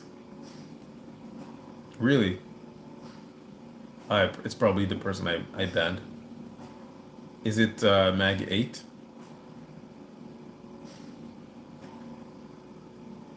Susie, is it Mag 8? They want you to feel shame and guilt. That's part of the abuse. Yeah, they want you to feel shame and guilt because really what they want is they want you to join their team in hating yourself so that you'll self-sabotage and accomplish their goals for them. So you feel shame, you feel guilt, you self-medicate, you fall into substance abuse, you engage in self-hurting behaviors. Basically, they want you to join their teams. Narcissism on steroids. Yeah, that's basically what it is. Gang stalking is narcissistic abuse on steroids. It's narcissistic abuse. It's the virus. It's the viral version of narcissistic abuse. It's spreading out, and it's grabbing more people. It's the zombie apocalypse. I mean, I say this, I'm kidding when I'm saying it, but, it's also pretty, it's also pretty accurate, like a very accurate way of, like an accurate metaphor, if you will, as far as what gang stalking is. It's the viral version of narcissistic abuse. It's the zombie apocalypse of narcissism. I have people commenting on everything I do while I'm at home, shopping everywhere. Electronic surveillance is everywhere. Yeah. Isn't that crazy? And they're using AI to do it. Like they don't have your FBI agent is not just sitting there watching you. It's like they gather, you're always being watched, and they gather all this footage, and then the AI is spitting up what's relevant. And then they watch that and they use that. It's like, oh, they were watching this show and they said this sentence while watching this show. And then the FBI agent watches and says, that's relevant. And then they inform, I say FBI agent, the handler, who could very well be a CIA or FBI agent, usually is going to now orchestrate your surroundings to mess with you. Losers. They do that to Kev every single call him Unk. Yeah. Yeah. This is the guy that was making videos about gangstalking. That's me. How are you? Glad you are well. I am well. Thank you very much. I hope you're well as well. I hope you're well as well. I'm glad you're here. Hey man, what's up? What's going on? What's up with you, Ali? Y'all lie. It's you that are perps. As if I've never seen y'all before. You have a good voice. Thanks. Thanks, Lorna. I appreciate it. I appreciate it very much. In Fallen, it's basically a demon that jumps from one person to another, targeting Denzel. Oh, that sounds like what I was talking about, the zombie apocalypse. Gang stalking zombie apocalypse.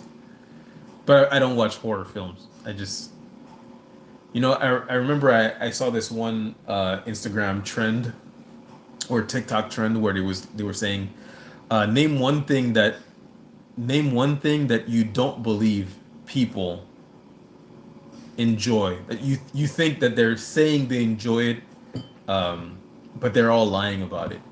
Like, for example, if you don't like squid or oysters, you'll be like, I don't believe you guys. I don't believe that you enjoy that. It's gross.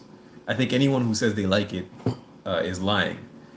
Now, I like squid. I don't like oyster, but I can understand why someone would like oyster. But for me, it's horror movies. I don't believe y'all. Y'all like horror movies? Like, you watch them on purpose? And of course, it's such a big business that of course, I realize it's not true. People enjoy horror movies. I just don't believe you guys.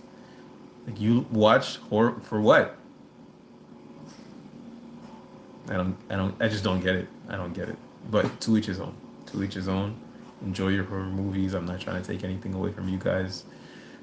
I don't get it, is all I'm saying. I don't get it. Yeah, he's from Missouri. He's from Missouri. Oh, oh, what happened? All right, looks like Andrew Radcliffe got banned. Nice job, guys.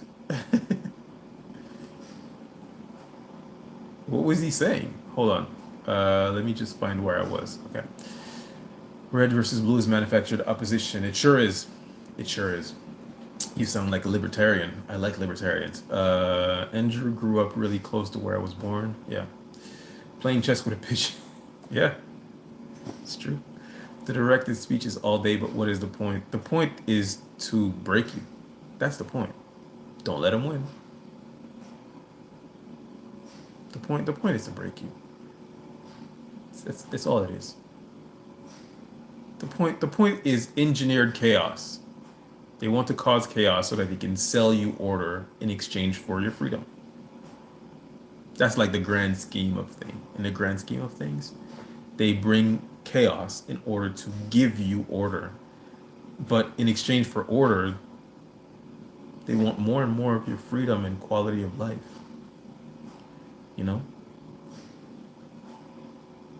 Just look at TSA. TSA is allowed to look through your things, and when you go to the airport, they'll X-ray you and things of that nature. But it's for your safety.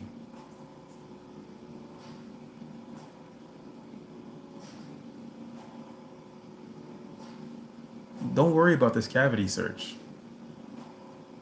You're alive, aren't you? Aren't you glad? Aren't you happy that we're keeping you safe? No? You're ungrateful. Sorry. Sorry.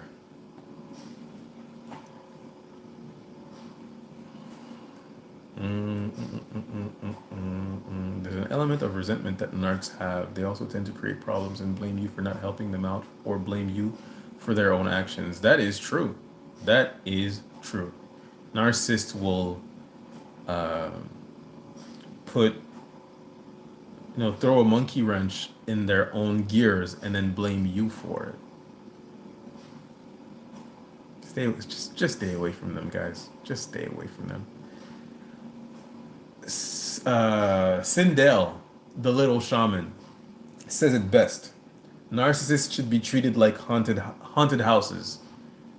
If your relationships with narcissists should be treated like haunted houses. If you're in one, get out.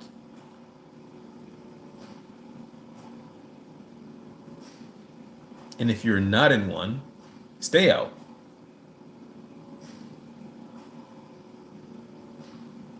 I thought that was really great. Of course, her delivery was better than mine, but I love the way she speaks. She's very like to the point, and I I needed that when I was breaking up with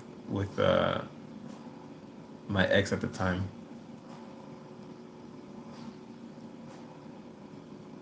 Sorry, I was just thinking of something very funny. I'm gonna tell you actually. But when I was breaking up with my ex at the time, it was a 13-year relationship, and I had this the fallacy of sunk cost, where I was like, I've been in it for 13 years. I can't just leave now because she's abusive, and I'm realizing she's abusive, But the truth is, it's the fallacy, the sunk cost fallacy. It's like, no, no, no. Just because you put in a lot of time in this relationship that is wrong, it's not a reason to stay. It's even more reason to leave. It's like you put in 13 years. Well, don't put in 13 more. Go enjoy the rest of your time with people who actually do appreciate you and who respect you and who won't put their hands on you because you say things like, "No, I don't feel like it. I don't want to do that." You know what I mean? And I say that because, of course, when people ask me, like, why did she put her hands on you? What did you do? Because that's what they think, and which is justified, right?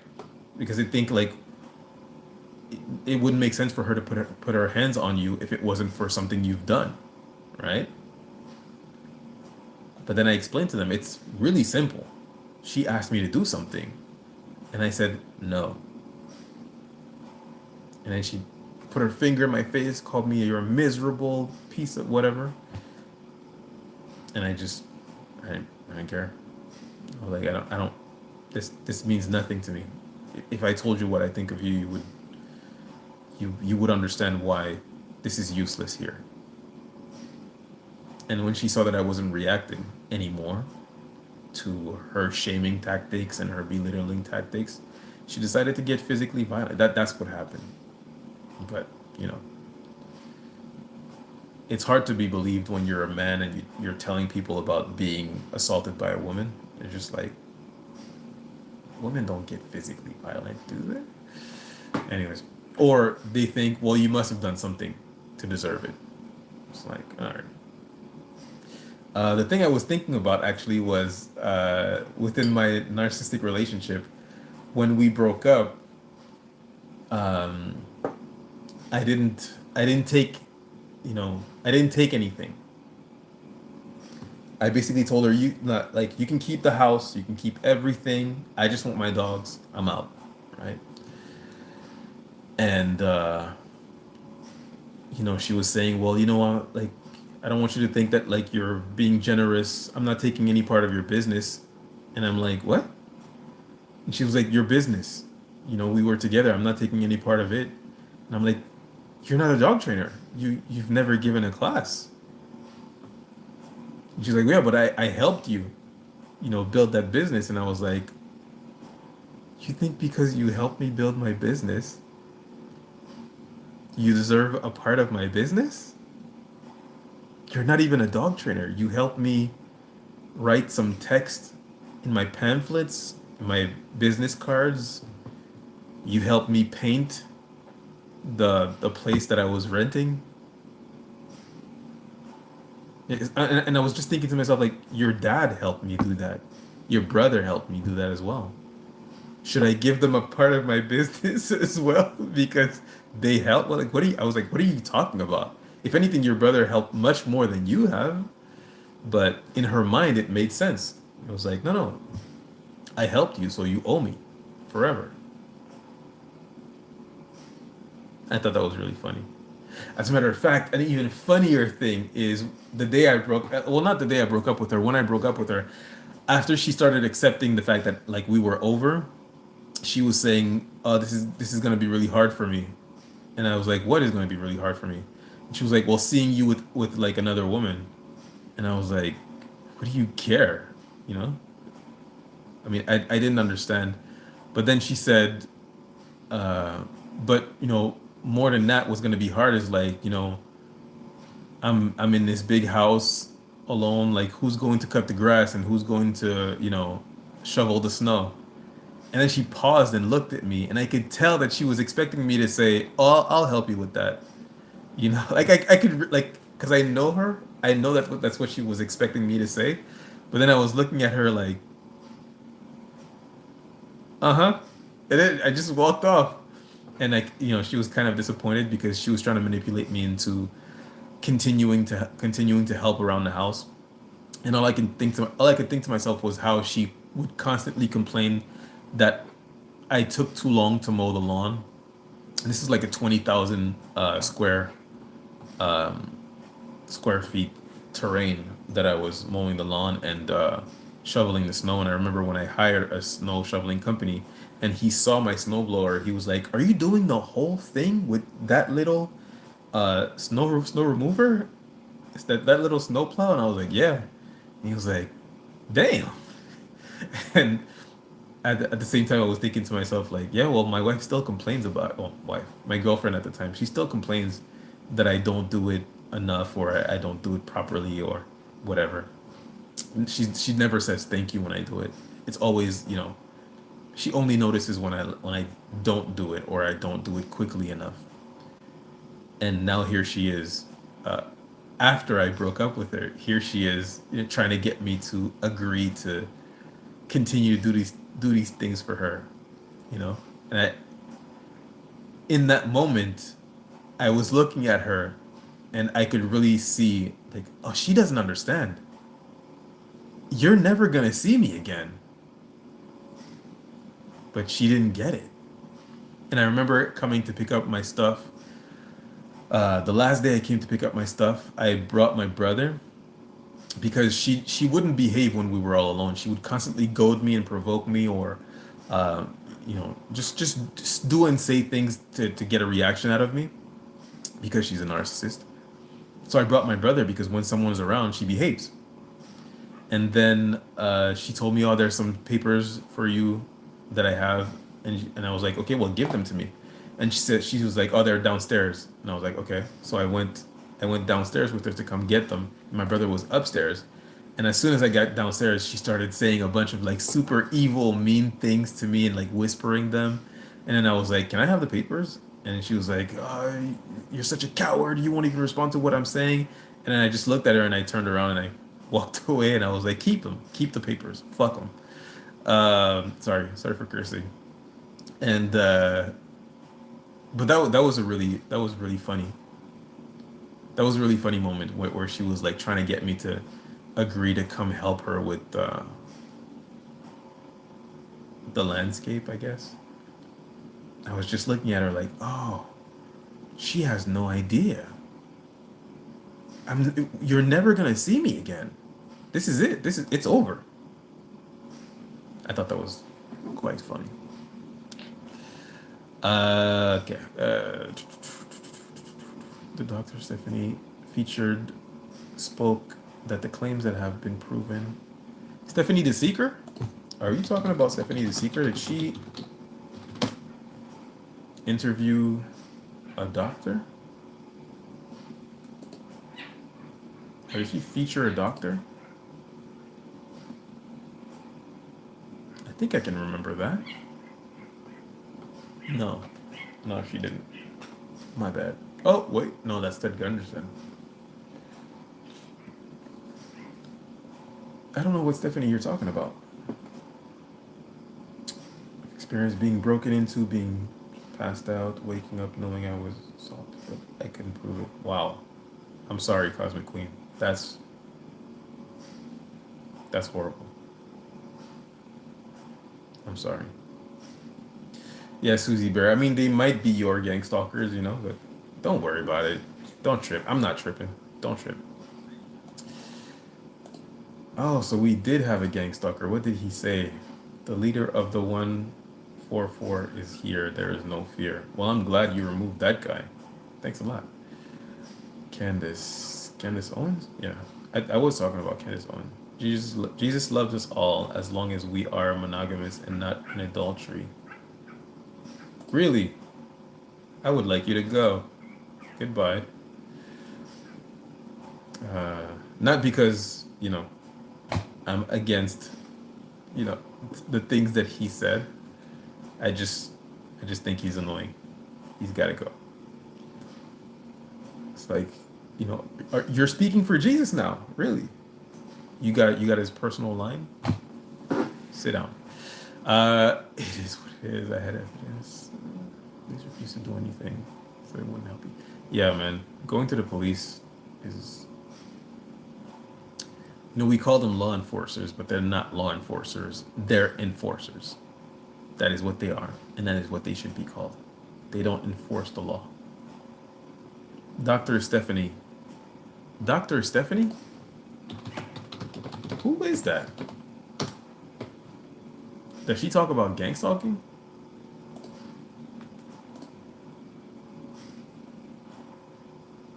Who's Dr. Stephanie?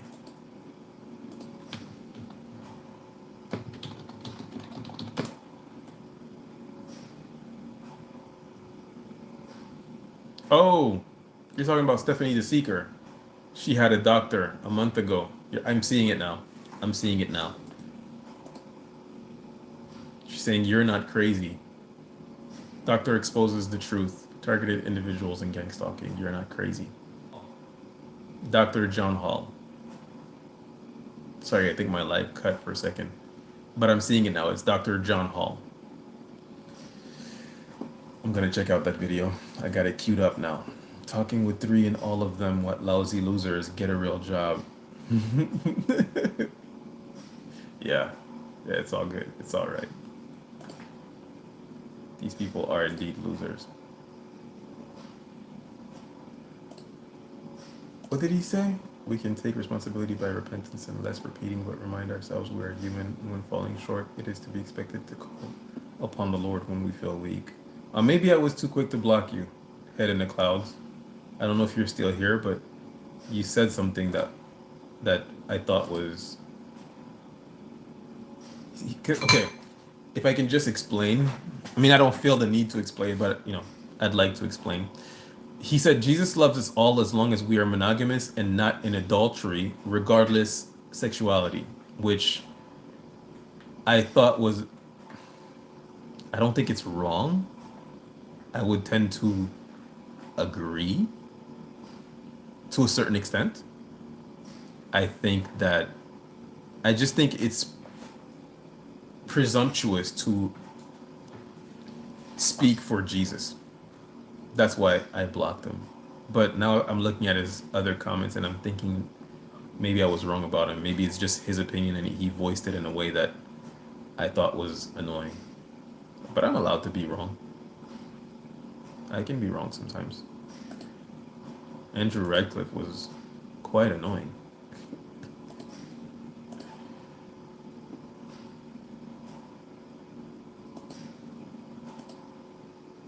He said, I own this entire planet. I own the Illuminati. Time to be... Okay. Yeah. I don't think he's I don't think he's a gang stalker, but the things he said were irritating.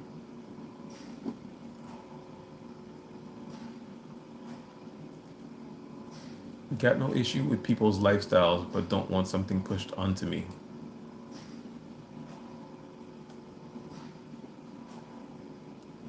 That lousy stalker. That's a shame that people shame those who are abused. Yeah, yeah. I mean, they were talking about this NBA player who had a child with Brittany Renner. Brittany Renner was much older than him, and he had just got his contract with the NBA, and she had a kid by him. And there's actually a recent video where he came to, because they're separated now, they're divorced, and he came to pick up his kid, and Brittany Renner had her mom film him, and she just started goading him, provoking him, trying to get him to react, and he was behaving like a champ. Like, he was just like, "Are you gonna give me my son? Are you gonna give me my son?" You know, and when she didn't, he just walked away, and then she followed him and was saying like, "Oh, every time you pick him up, he cries because you don't spend time with him." And he was just saying he's crying because he's leaving his house. He's a kid. Kids cry when they leave their moms. That's like a normal thing, and you're making it worse, which she was. But anyone who's been through a relationship with a narcissist understands that what she was doing was basically provoking him, trying to play the gotcha game, right? It's like, if we can get him mad enough to say something, then we'll be able to take it to court, or you know uh, make ourselves look better in that situation. And they really failed. And I want you to understand, they failed not because they were not good at what they were doing or because they did it wrong. It's very easy, especially if you're willing to do things of that nature, try to provoke people. It's very easy to do. They failed because he didn't react. That's why they failed.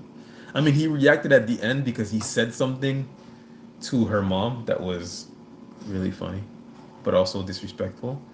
But he didn't get violent. He didn't go back and forth with arguments or anything like that. He just was like, I don't know what you're trying to do here, but I'm not participating in this. But then when her mom started talking, he couldn't hold back, and he just let her have it, like just one sentence, and then she put her phone to him and said, "Repeat that," and then he repeated it, and I thought that was really funny. And then they started going off, and he stopped talking. But for the most part, it was very obvious that this was like, oh, these girls are using a child to get something out of him, and they were talking about money the whole time, and you sort of realize like, oh, this is about money. This is what it's about. This is not about the child. She doesn't much care about the relationship that the child has with her father. If she did, she wouldn't do what she's doing. I mean, he's coming to pick up his kid, and here you are talking about, you're not giving me enough money. It's like, he's paying exactly what the court has told him to pay, you know, but it's not enough to uphold her lifestyle. So it became a problem. And they were making fun of him before that happened. Of course, they were making fun of him because they were having issues and they separated, and everybody was like, well, you should have seen that coming, like, this woman made a bunch of videos talking about, NBA players are dumb, and you can really fool them, and if you want to get rich, you just have to make a baby by one. And then lo and behold, he went and did that, and they were saying, well, it's your fault, it's your fault. And it's like, she's a 30-year-old, he's a 20-year-old. He was taken advantage of, and when dealing with narcissists in relationship, the person that they show you in a relationship is not the same person that they show you when they're angry or when they don't get what they want. And also, this 20-year-old, he might be in the NBA, but he's too young to understand, narcissistic personality disorder. He's too young to. Anyways, so yeah, I think he married her, and anyways, they had a kid together, but he's too young to be wise. He's wise now, tell you that, because wisdom comes at a price, and the price for wisdom is suffering.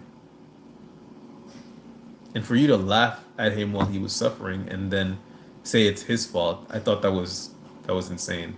And they decided to respond to me by doing directed conversation at me, and I thought that was It was so low. It was so low because I was like, you guys have like 2 million. Wait, let me see. How many subscribers do we have?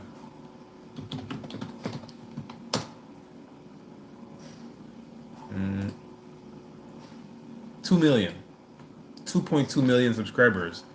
I mean, they have 2.2 million subscribers and they were making a video doing directed conversation at me, the whole video, and doubling down and like, what are you gonna do about it? Yeah, I say it's his fault. It's listen to read my lips. It's his fault. And I was just like, cool story, bro. Anyways, I'm not a gangstalker, Susie. I'm a mod here. Yeah, Cosmic Queen is not a gangstalker. Um,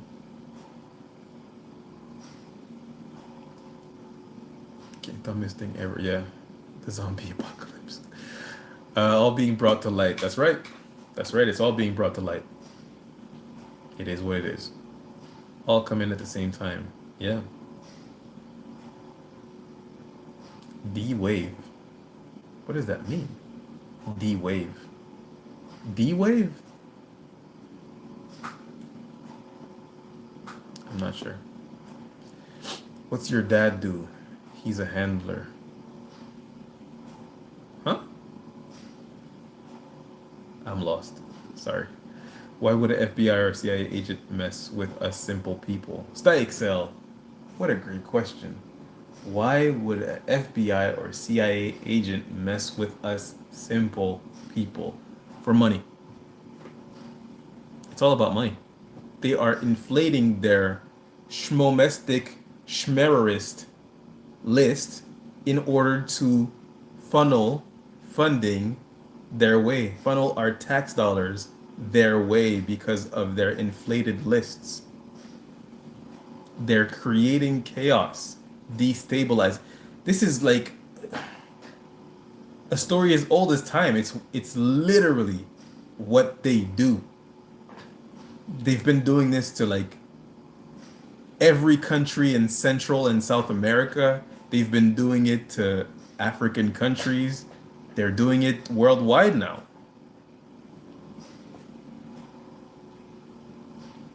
Why?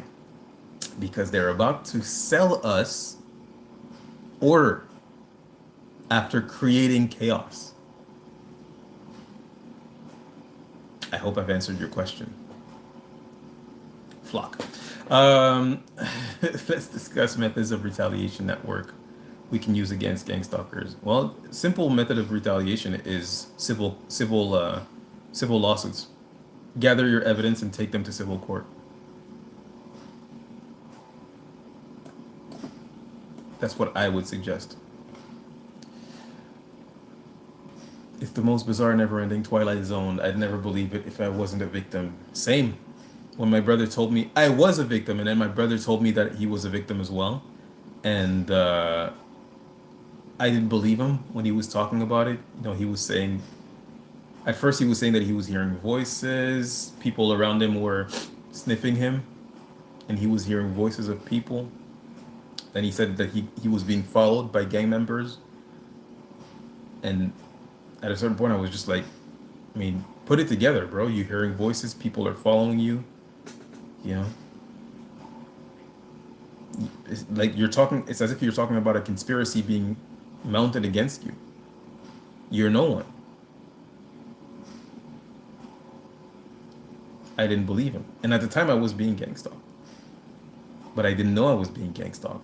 And nowadays, I know I'm being gangstalked. And when I tell him about gangstalking, he doesn't believe me. There's some funny in there. I mean, when you're looking at it like this, it's not funny. But if you look at it like this, you go, oh, well, that's objectively funny. The irony alone is hilarious in this situation. I didn't find it funny when I was telling him about it and he was telling me, I don't want to hear it. I was like, I was there for you. You can't even listen to me. But yeah, at the time, I didn't find that funny at all. I was very mad at him. Very mad.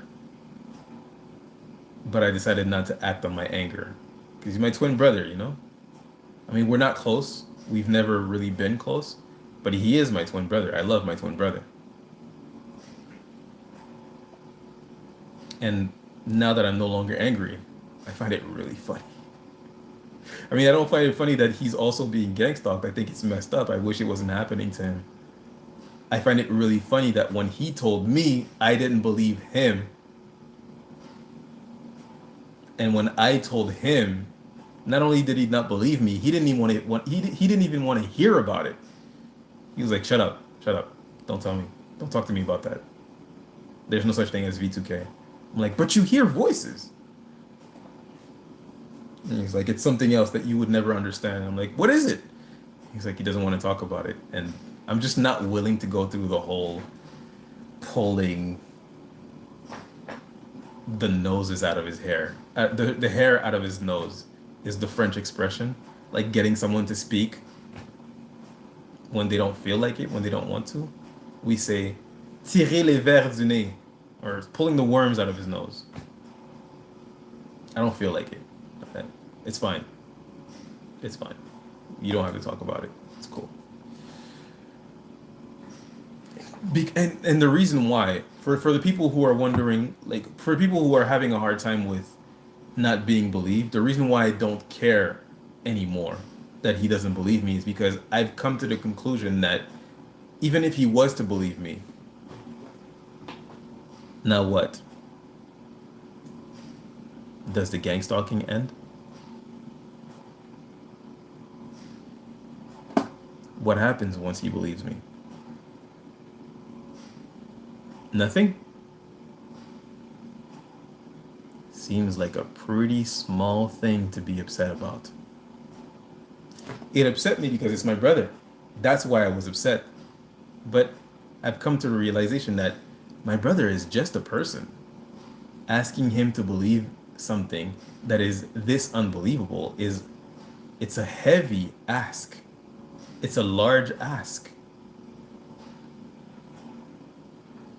That means nothing in the grand scheme of things. Because even if he did believe me, now what? Nothing. Now nothing. So who cares? I don't care anymore. I still love my brother. I've always believed AI has a part, but the 24/7 abuse is demonic. Yeah, AI does have a part in it. They're using AI. It's happening to too many people. You couldn't spy on all of these people at the same time. There's not enough agents in the world. There's not enough perps in the world for this to not be AI. For this not to have some kind of AI working.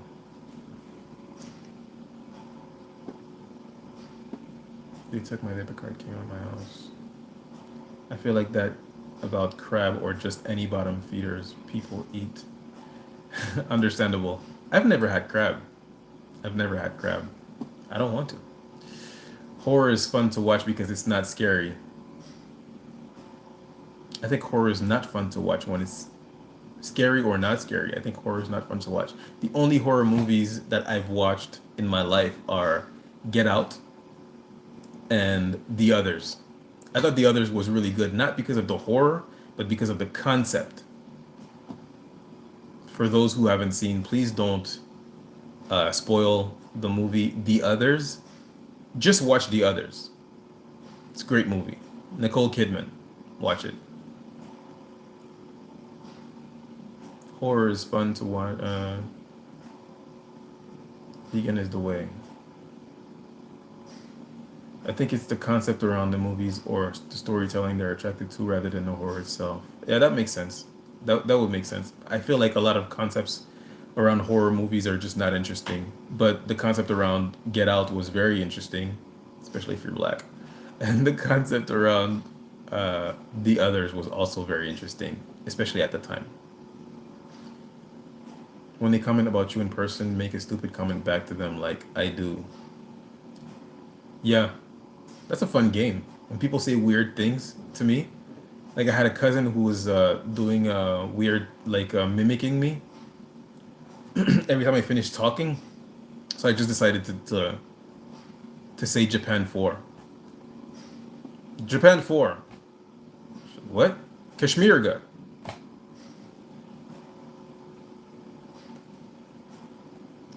Why not? You know? Because I'm not going to get angry at you. My anger will, you know, anger is a tool. My anger would not accomplish the goal I want to accomplish here. But I can mess with you. Japan 4. Helicopter. Kashmir got. Why not? Do you remember your first encounter with a directed energy weapon and how did you deal with it? It only happened to me one time. I was driving, so I couldn't do much. Keeping them employed, yeah. I've called out several people doing this to me and asked them if they wanted business with me. They ate their words. Andrew Radcliffe is having an episode. Again, not being mean, but they will use that against you, Andrew. If you're still here, he's expressing delusions of grandeur. You know, I don't know if he's having an episode, but something's going on. Friends will only watch and it makes them look like a coward. Yeah, that is true. That is true. It's true. If you start to mess with them back, people will start to pay attention. Like, what's going on? What's happening? And then the next time they do it, people are gonna be like, I noticed that. It calls attention to it. But really, it's not even about calling attention to it. For me, it's just about letting them know, like, I don't care. You're a loser. Japan 4. I'm a targeted individual survivor, not a victim. How dare you have boundaries? How dare you? How dare you have boundaries? How dare you tell me no? How dare you? Narcissists are funny in the grand scheme of things. Narcissists are very funny. They're grown-ass babies. Narcissists are grown-ass babies.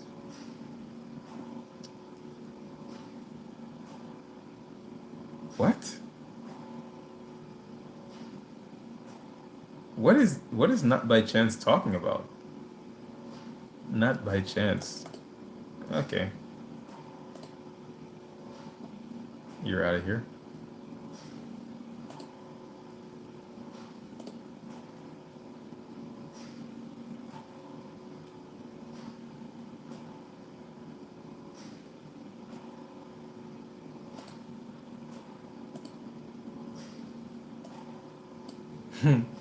Sorry. Maybe we should set a date of fasting and praying. I like that. What date are you thinking? What date are you thinking?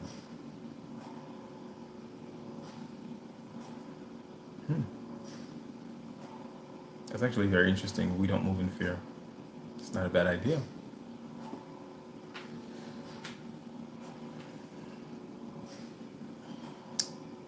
As a ski boat, once I learned boundaries, my narcs ran for the hills. As a scapegoat, once I learned about boundaries, I just stay away from narcissists. It's just because they're not gonna respect your boundaries. You know, they're gonna push back on them.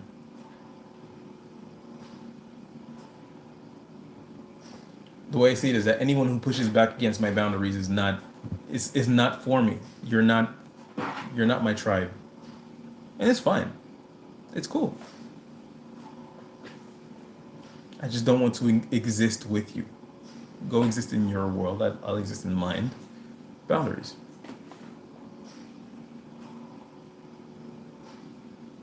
But I'm always grateful. I'm always grateful when people reveal themselves. I had something really funny happen today. Speaking of boundaries, I had something really funny happen to me today. So there's this old friend of mine who I've given 3 dogs to. I've given 3 dogs to her. And she's participating in my gang stalking. I mean, she's been doing a lot of directed conversation, and at first I was kind of ignoring it because I was like, "No, this is a friend of mine. I've babysat her dogs and her cats. She gave me the keys to her house while she went on a trip. We're close. We're good." I was thinking I may be imagining this. This may be in my head. I could be wrong about her. But some after some time I've sort of realized like no, I'm not wrong about her. Whatever I think is happening is actually happening. So I've decided to delete her off of my Facebook. I've decided to block her, and she wrote a message to a friend of mine who's not her friend but a friend of mine to ask her like, "Hey, I was trying to message Kevin today, but I'm unable to message him. It's as if he had blocked me. I know he's been dealing with some, bullying, online bullying lately. I hope he doesn't think that, I'm being a meanie towards him." This is how she worded it. "I hope he doesn't think I'm being a meanie towards him." So my friend sent it to me and she said, "Look, this is you guys' business. I don't want to get into that, but I just want you to know that she sent this to me." And I told my friend, "I don't even want to talk about that. I don't even want to talk about it." And so my friend said, I figured it wasn't by mistake. It's fine. I'm going to stay out of it." And that was it. That's what happened. But I think it's very funny how every time I block or delete someone, they're shocked. They're very surprised. The first one I deleted was a lady who I have given. Wait, no, she bought one. I gave her one, and then she bought another. So this is a lady who had 3 dogs from me so far. Known her for many years, and I have audio recordings of her plotting on my downfall. Audio recordings that I heard the day after I spent the evening with her while she was doing directed conversation with me all evening. And I was just like, "Nah, it's in my head. It's in my head. This can't be. This can't be." And then the next day I go home, I play the audio, and I'm just like, "I can't believe it. Here she is talking about how she's mad because she was unable to recruit one of my friends, and who has been recruited by now, I think. I believe. I'm not sure. Doesn't matter." And then she was saying how she's going to destroy my reputation. And I'm thinking, I was at your place yesterday. That's pretty crazy. That is pretty nutty. Anyways, so when I blocked her, she messaged me and she was like, "Oh, I saw that you blocked me." Oh, when I unfriended her, sorry. She said, "I saw that you unfriended me. Is it because of this? Is it because of that?" And I just told her, like, "Hey, I have audio recordings of you talking about me in a way that you wouldn't talk about our friends. So I figured we're not friends. So I unfriended you." And she was like, "Oh, I don't know what you're speaking of exactly, but I want you to know that these ladies that were talking about you, I no longer speak to them, and I'm no longer in communication." I don't care. I don't care. What? The next time I see you, if I see you, will be in court. What are you thinking? You're participating in a conspiracy to destroy my reputation and my livelihood. When I tell you I have audio proof of it, you tell me you don't know what I'm talking about, and then you say you're no longer in communications with these people. I don't care. I don't care. It's a conspiracy. You participated in a conspiracy. What are you talking about? And then another lady that I gave, she bought one dog for me and then I gave her two. Uh, she did the same thing. She had harsher words for me actually. And then when I unfriended her, she messaged me saying, "Oh, I saw that you unfriended me. You know, I understand. You know, I want you to know that, these people were putting poison in my ears about you and everything, and I'm no longer communicating with them. I blocked them. I told them not to contact me anymore, and when they did contact me again, I blocked them and everything. And I don't have anything against you, blah blah." And I'm just thinking, all right, that's cool. And she said, "I wish you the best." And I was like, "I wish you the best. No hard feelings." But everything you said that you were going to do to me to ruin my reputation, destroy my livelihood, happened. Am I supposed to assume that you were not part of it? So,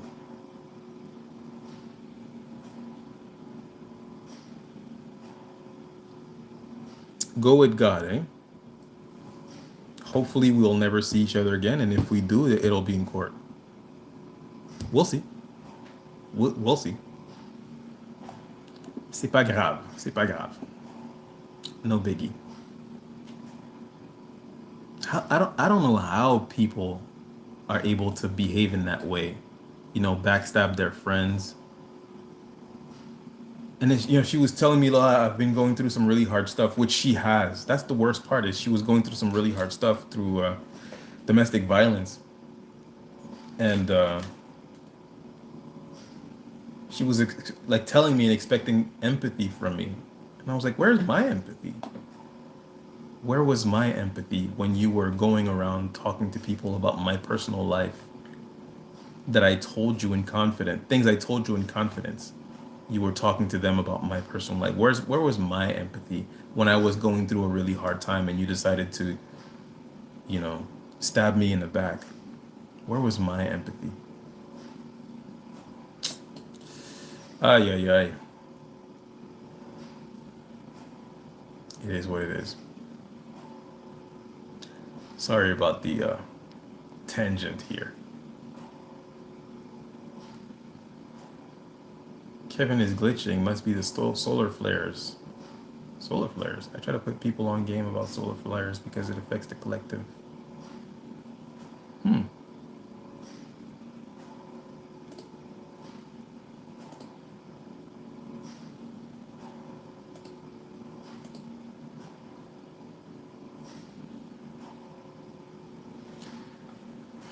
Hello, my good sir. Hello.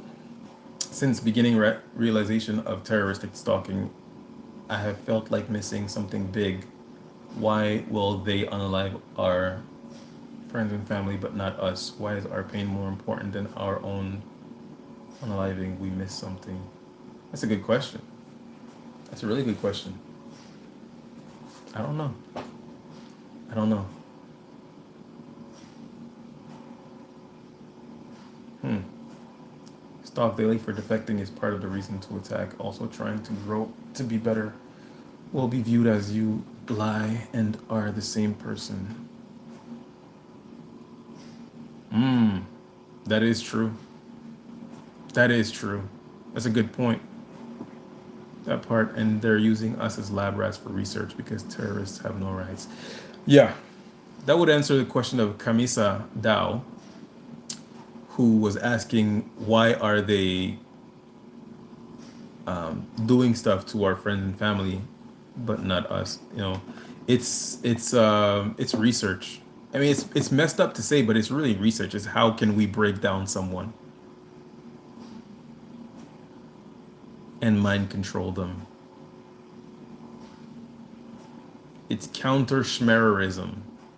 And when you engage in counter schmererism, activities against someone who is not a schmerist, you're a schmerist.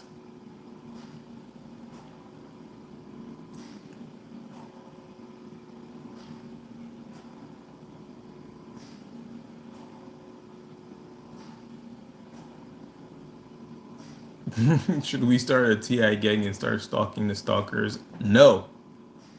No. Let me say that in Spanish for you. No.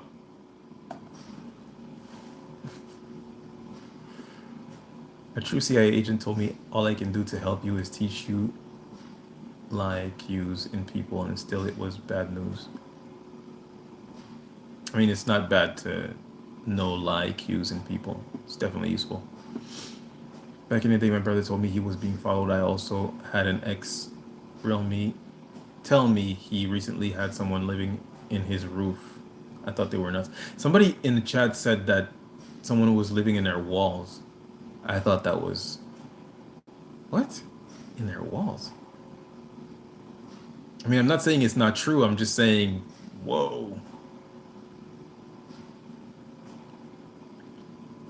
That's it. You made me a believer again, Kev.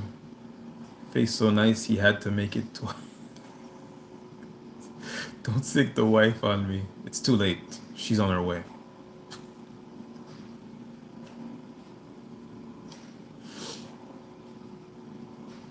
Mental part is the worst part. I have dual mental and physical. I'm a victim, but not. I defended myself. Mental part is the worst part. That is true. They need to sleep better, believing there's some justice still, that the feds will help them. Yeah. You know, I think that a lot of people who participate in my gang stalking truly believe that they're handing justice to me. And it's easy to judge me for some of my actions and decisions that I have, actions, decisions, and words that I have done or said while being under this torture program.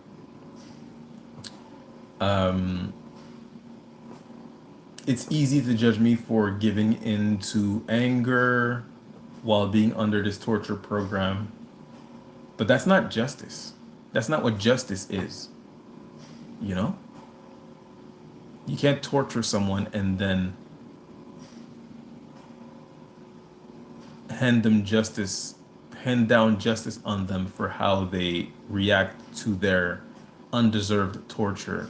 But what people don't understand, the people who are participating in this, the people who have a conscience, who are participating in this, what they don't understand is that the torturing started long before the torturing and the spying on you started long before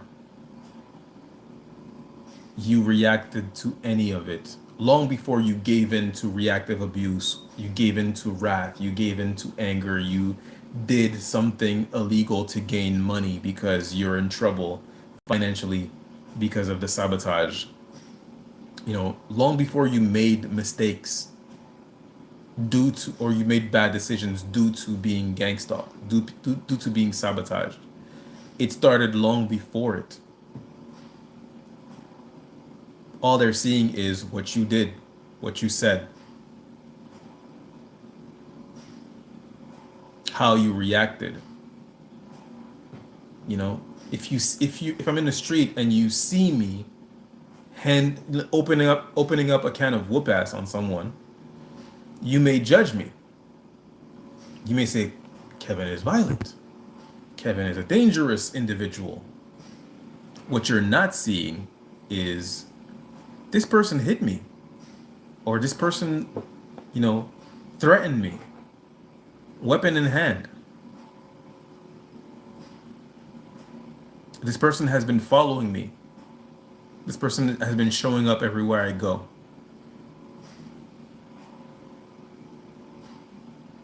Anyways, I don't want to get too deep into it, but what I'm saying is A lot of people will, because you're being spied on 24/7, a lot of people will judge you for some of the things that are being shared about you. And it may be false, it may be true, it doesn't matter. That's not the point.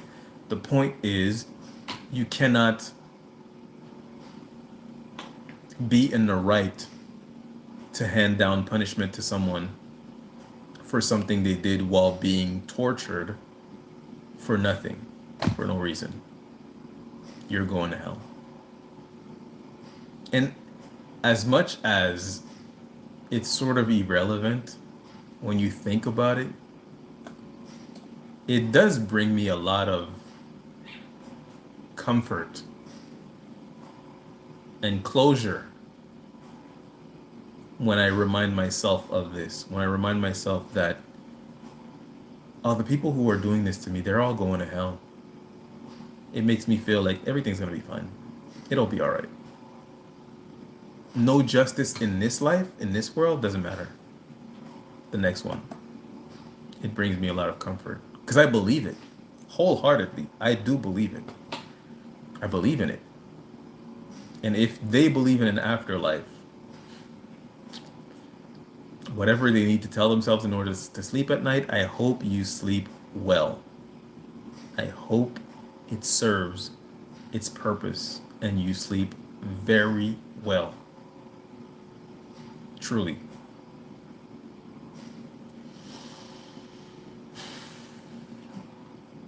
I have friends that are most definitely TI and refuse to believe it. It gets to a point I just go, okay, you're right. It's just a local group of techies who have access to your medical records. They need to sleep better believing there's some justice still that the feds will help them. Now I get what you're saying. It starts out local. A lot of the time, it starts with someone who professes to love you. Once it gets to medical records and hacking cameras at hospitals that are known for certain experimental procedures. Yeah. Hospitals cooperate with these people. That's something that, once you know, you can't unknow. My wife will be like, if you're sick, you've been sick for a few days, go to the hospital. And I'm just like, it's the last place I would ever go to get like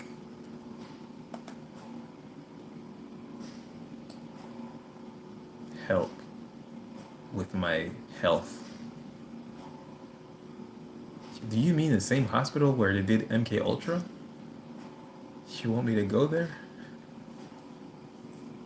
I'm super good. Let me get some ginger tea or something.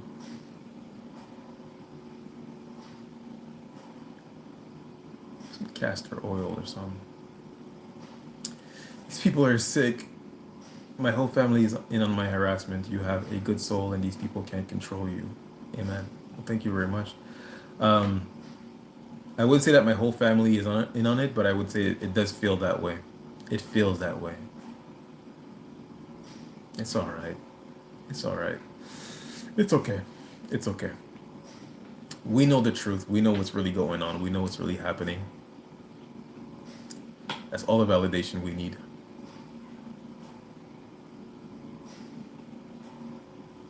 I can't stand people like that, two-faced. Yeah.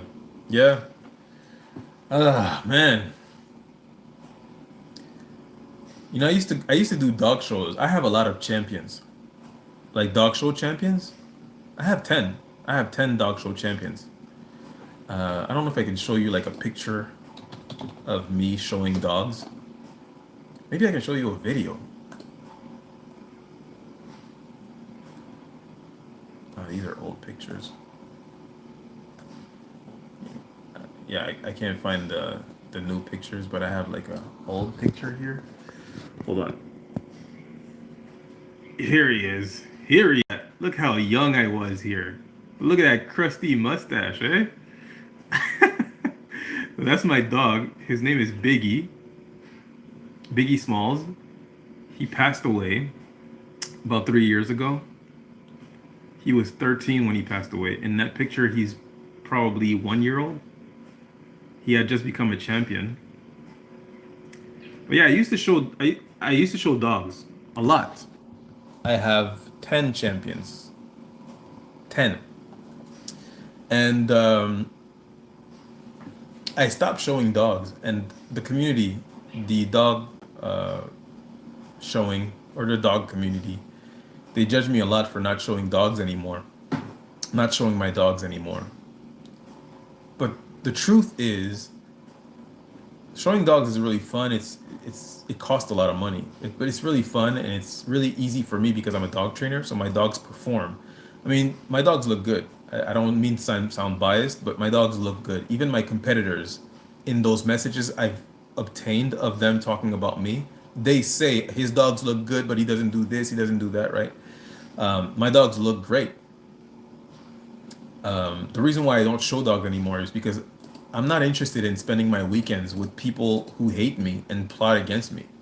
I'm not interested in spending money to spend my weekends with people who hate me and plot against me. And not only that, but at first when I joined this dog world, dog showing dog world, I made friends with a couple people, and I realized that they all talk about each other and each other's backs. But then when you show up to the shows, they're all talking amongst each other as if they're nothing is going on. Everybody's friends, right? And I just thought to myself, what a disgusting behavior. What a disgusting behavior. Last week, you were talking to me about how this other woman is a bad influence to her own child. This weekend, you're you're talking amongst each other. You're making jokes with each other, with her children.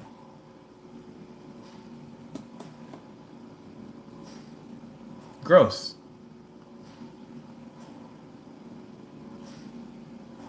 And don't get me wrong, I've gossiped about people before. I've been guilty of this, this behavior. I always felt really disgusting after. Always.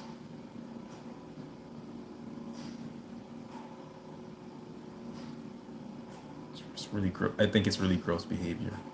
I don't want to pay to go spend my weekend with you people. And I don't need the validation.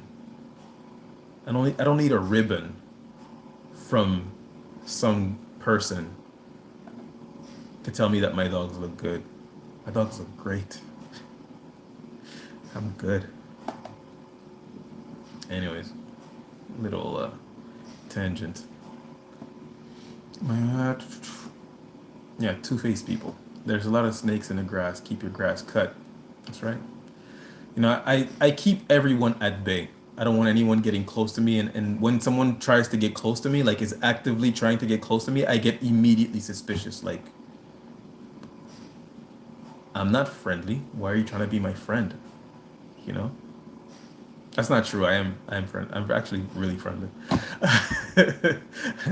But when someone is like forcing friendship onto me, I'm always like, nah.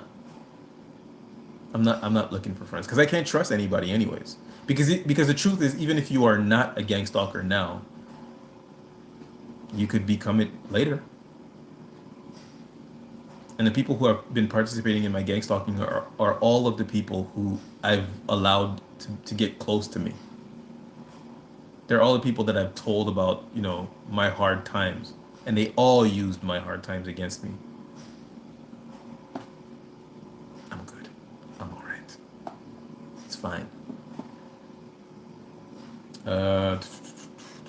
They're miserable people. They can have it all, and they'll still be miserable. You cannot buy happiness. You can't buy manners, morals, or class. That's right. That's right. It serves to escalate our discernment. Anyone else glitching, or is it my end? It says in the Bible they can torture, but not unalive. Hmm. Yeah. It's easy to clip a 10-second crash out when you have 24/7 surveillance. Yeah. Yeah. I mean, but here's the thing. This is why I don't this is why I'm not harsh with people who are fooled. This is why I forgive my friends who have backstabbed me. I forgive my friends who, and even people who are not my friends. This is why I forgive easily gangstalkers, is because I understand that they've been fooled. And allow me to explain. I'm not telling you that you should forgive them. I'm just telling you why I forgive them.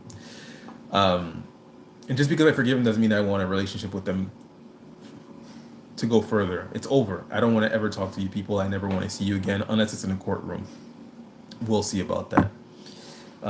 But the reason why I forgive them is because if you show them a 10-second clip of me crashing out, I'm fully capable of anger, guys. I know it may seem like I'm calm, collected, cool, and that's who I am. That is who I am. But if you torture me, I'm fully capable, like any other human being, you know, any human being that is pushed enough will react, especially if they don't know that they're being pushed, if they don't know that they're being pushed with this very goal in mind to make you react. And they don't know where it's coming from, they don't know who's doing it. They're just being pushed. They're being nudged, as a CIA agent, Gavin O'Blenis, would say. What the people who are participating in your gang stalking because they've seen you crash out don't understand is that you were being tortured before you crashed out. They have no reasons to believe that the same people who caught you in a crash out were also participating in pushing you towards that crash out. They think you were being spied on because you did something else that caused you to have eyes on you. Never in their wildest dream would they imagine that no, they caught me crashing out because they have been pushing me for a decade to crash out. And now they have it. That's why I forgive gang stalkers. That's why I forgive the people who in my life who have turned on me because they're judging me based on me crashing out without understanding, realizing that the same person who has my crash out and who is showing you my crash out pushed me there, has been sabotaging my life for 2 decades.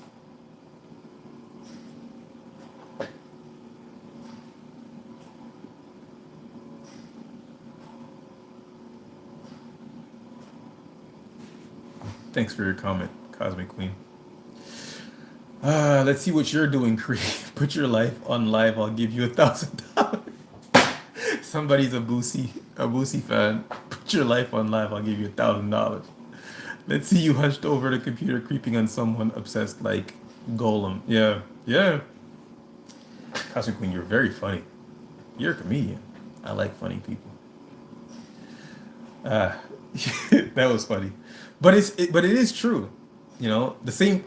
It's very easy to disregard the judgment of people when you think to yourself, had they been in my position, they would have done worse, much worse.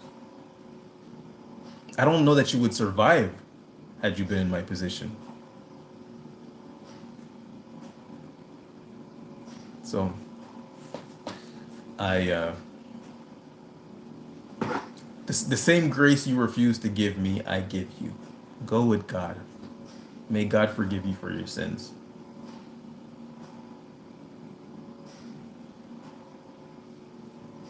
Well, I'm watching myself and I'm not glitching, Lorna. So I think it might be you. Because I'm watching myself live. I mean, my phone's right here, but I'm watching myself over there. And I'm not glitching. And I think it's been a couple of times that you said it, so it might be you.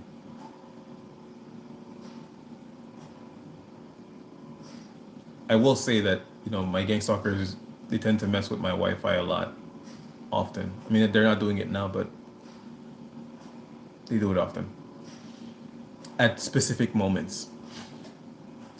Thank you more than you will ever know for your words. Communication, it gives us hope and strength to survive, to find the love and happiness that makes life worth living. Kamisa, thank you.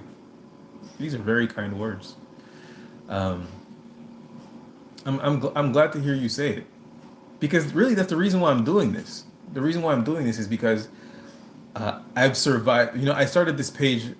It was about narcissism, and because I've survived 13 years of narcissistic abuse, I realized this can hurt people. This can really cause people to, make irreversible decisions. So I thought I need to do something to help folks, to help people.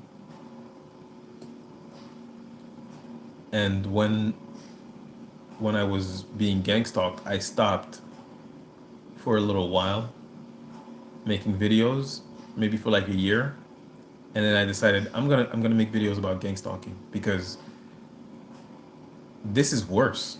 This is this is narcissistic abuse on steroids.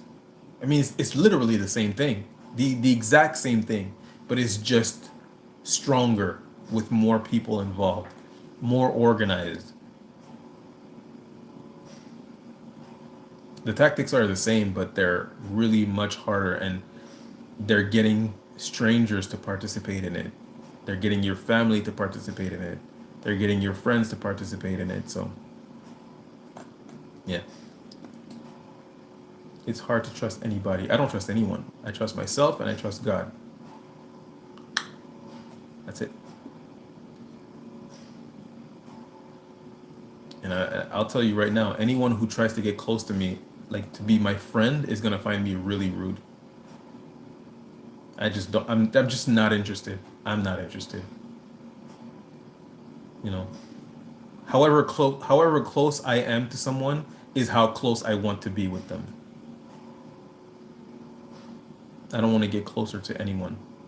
And if I want to get closer to you, I will. But if you're not a targeted individual, it's probably not happening. Proverbs 16 Proverbs chapter 16 verse 24. Kind, gracious, or pleasant words are like a honeycomb, sweet to the soul and healing to the bones. I like that. Thanks for the passage bundles. I like that. That's true, and I've never thought that they could become a gang stalker. I keep people away because I don't want them to become a target. My naivete knows no bounds. I would say that I don't keep people away because I'm afraid that they'll become a target, because I don't allow myself to carry that. I don't allow myself to carry that in the sense that if you become a target because you're around me, that's not my fault. That has nothing to do with me. I mean, I'm sorry. Of course, I'm sorry this is happening to you. When they burnt down my brother's car, my little brother's car, I was very mad and sad to hear about it. When I realized that my brother is heavily targeted, worse than I am, it made me quite sad. That sadness left me very quickly when I realized that my brother didn't want to hear me talk about my gang stalking, and he was just like, I don't want to hear it. I don't believe you, and I don't want to hear it. I was like, okay, all right. I don't feel so bad anymore. I mean, I do feel bad, but in that moment, I was just like, okay. But I don't allow myself to take any responsibility for the gang stalking of anybody. Nobody.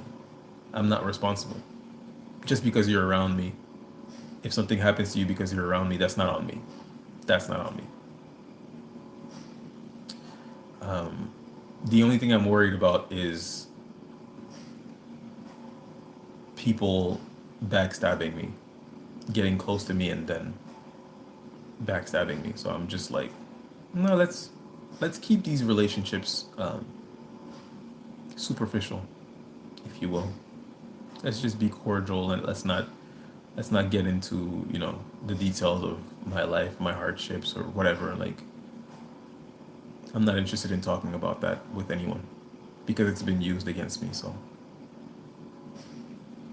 narcissism is real, and when you recognize it, run away fast as you can. Indeed. Thank God you don't look like what you've been through. Ay, ay, ay. That's a funny saying. That's a funny, I heard someone, Lynn, oh, my life has glitched. My life has officially glitched. It's still glitching. It's still glitching. It's back. Okay. Um, I heard someone say, Lynn Smith. I heard someone say that the difference between a good person and a bad person is how you alchemize pain. Some people go through pain and they think, I don't want others to feel pain. And so they engage with life and with others in order to avoid, in order to let people avoid the same pain that they felt, which is why I'm here, which is why I started this channel in the first place. I was like, even if one person hears me and realizes what narcissistic abuse is and what narcissism is and can save themselves years of narcissistic abuse, then it'll be worth it. That's what I thought. But there are some people who go through pain and they go, somebody else has to feel this. That's the difference between a good and a bad person, is how they alchemize pain. Some people use it for good and some people just are just like, let's spread this around now. So thank God I don't look like what I've been through. I like that. It's a sentence that made me think a lot, and I like to think a lot. This happened to me, my little brother homeless, help him out, and it backfired on me. He on parole and bear, he keep up. Um, are you from Toronto? Uh, one thing I've learned, as far as life lessons is to not help people.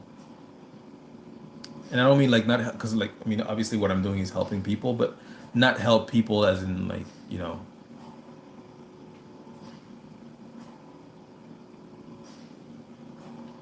like you see I mean it sounds horrible and it's totally against who I am, because I see a homeless person, I'll give them whatever change I have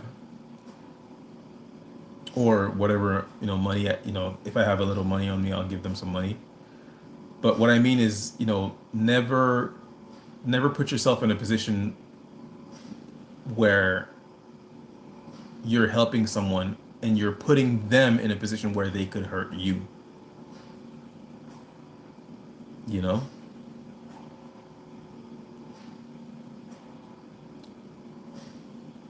I believe it was Dr. Ross Rosenberg, or maybe it was Dr. Ramani, or maybe it was Sindel, the little shaman. Anyways, it's some narcissistic abuse recovery coach said that. They said, don't save people, save animals. If you're really into saving something or someone, save animals. Don't save people. A lot of times, the people who are in messed up situations, they are there because of their own decisions and because of who they are. Now, of course, we know, being that we are being gangstalked, we know that that's not always the case. But for many cases, in many cases, people who are in messed up situations, they're really there because they put themselves there through their own narcissism. No good deed goes unpunished, is the saying. So I wouldn't say don't help people, but I would say guard yourself. Guard yourself. I have to leave soon. Sorry, guys. I'm just gonna read those last few comments. I just thought about this. Nancy did experiments on twins as well. To think there is an experiment going on with you and your twin, were you both subjects and pitted against each other? I don't know. I don't think so. I mean, my gang stalking, I believe, started when I was 20, so I don't think so. There's also got to be a set of twins where one is stalked and the other isn't. There's a controlling subject. There's got to be multiple of these cases, probably. Yeah. I mean, I could only assume that that's a big reason for you and your brother's role in this. I don't think so. I really don't think so. I think it only has to do with I pissed off the wrong person. Also, you're a handsome man. Watch out. Well, I already told you my wife is on the way. Sorry. And they project gayness a lot. Maybe they just think you're cute. Twirls hair, bats. That shit. That's actually really funny.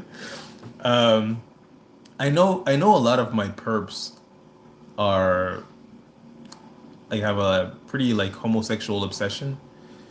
Um, I don't know that I don't really think about these things, to be honest. I don't think about these things. They, this does not uh, float in my mind, if you will. But experiment with twins, I have seen a lot of nefarious experiments with twins. I don't think that I was targeted because I have a twin brother. I really think I was targeted because I pissed off some dude on a Pitbull forum 20 years ago, and voila, here I am. Because he was doing it already to another person. I remember being in a chat room of that forum, and some guy came in the chat room and was saying, "Oh, you guys, you're messing with my life. You know, this is real life. You guys are messing with my job, my wife, blah blah blah." And I was just thinking to myself, like, what does he mean? Like, he's in a different state than them. How could they possibly be ruining his life? And lo and behold, now I know. I understand what was going on. So I don't think it has to do with us being twins. I really just think that it has to do with um, I was in a chat room. There was this psychopathic law enforcement officer from California on there who was already doing this to somebody else, and we had a disagreement. He was being disrespectful. I was being disrespectful back, and he decided I'm gonna ruin his life because I can. Why not? Um, so yeah, I don't think it has to do with me being a twin. I really don't. I mean, it could, but I don't think so. Helping him hurt me, helping him hurt me more than him. You're right. Yeah. Don't save people. Don't save people. You know, like you can hand like give a rope to someone and let them help themselves, but don't save people. We're all grown here. Don't save people. Would we judge someone for crashing out? Would we waste our life torturing, bringing negative on others, not swaying people to stab us in the back makes them powerful? We will not give them that. No, sorry, God, you have not been muted. I just skipped your comment. Sorry. Maybe it's better to live in ignorance. The more you acknowledge it, the worse it gets. Huh. I think like that sometimes, but probably not. Hey, Chels, how's it going? How are you? How is how's everything? You know what I'm talking about. How's everything? I do have to leave in 2 minutes, guys. I'm really sorry. I have to feed my puppies.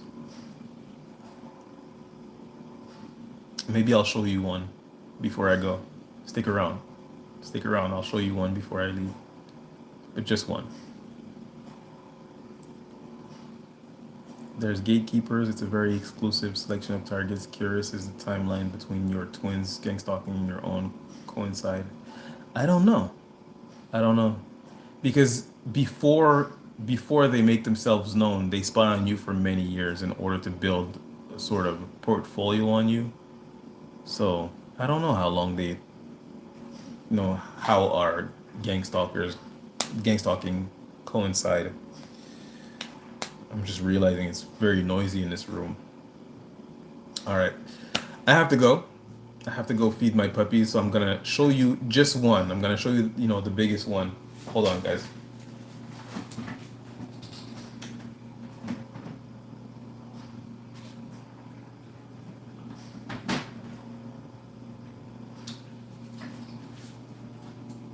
Is she not a cutie?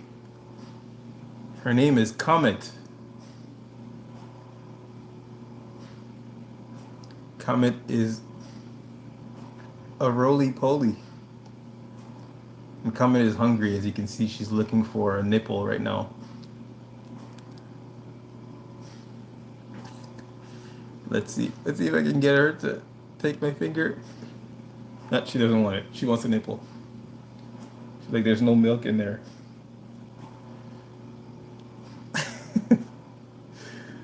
All right, guys. She's an English bulldog. Comment is an English bulldog. Let me get her higher a bit, because I can't see because of the text. Comment is falling back asleep because she can't find the nipple. She's big. She eats. She eats a lot. She's only a week old. All right, everybody say bye to Comment. I hope you guys have a good night. I hope you guys stay safe. Safe and blessed. Yes, we don't move in fear. Yeah, I'm about to give her to mama right now. All right, guys, have a great night. As always, you deserve grace. You deserve mercy. Love yourself first, always. I love you guys. Have a good one.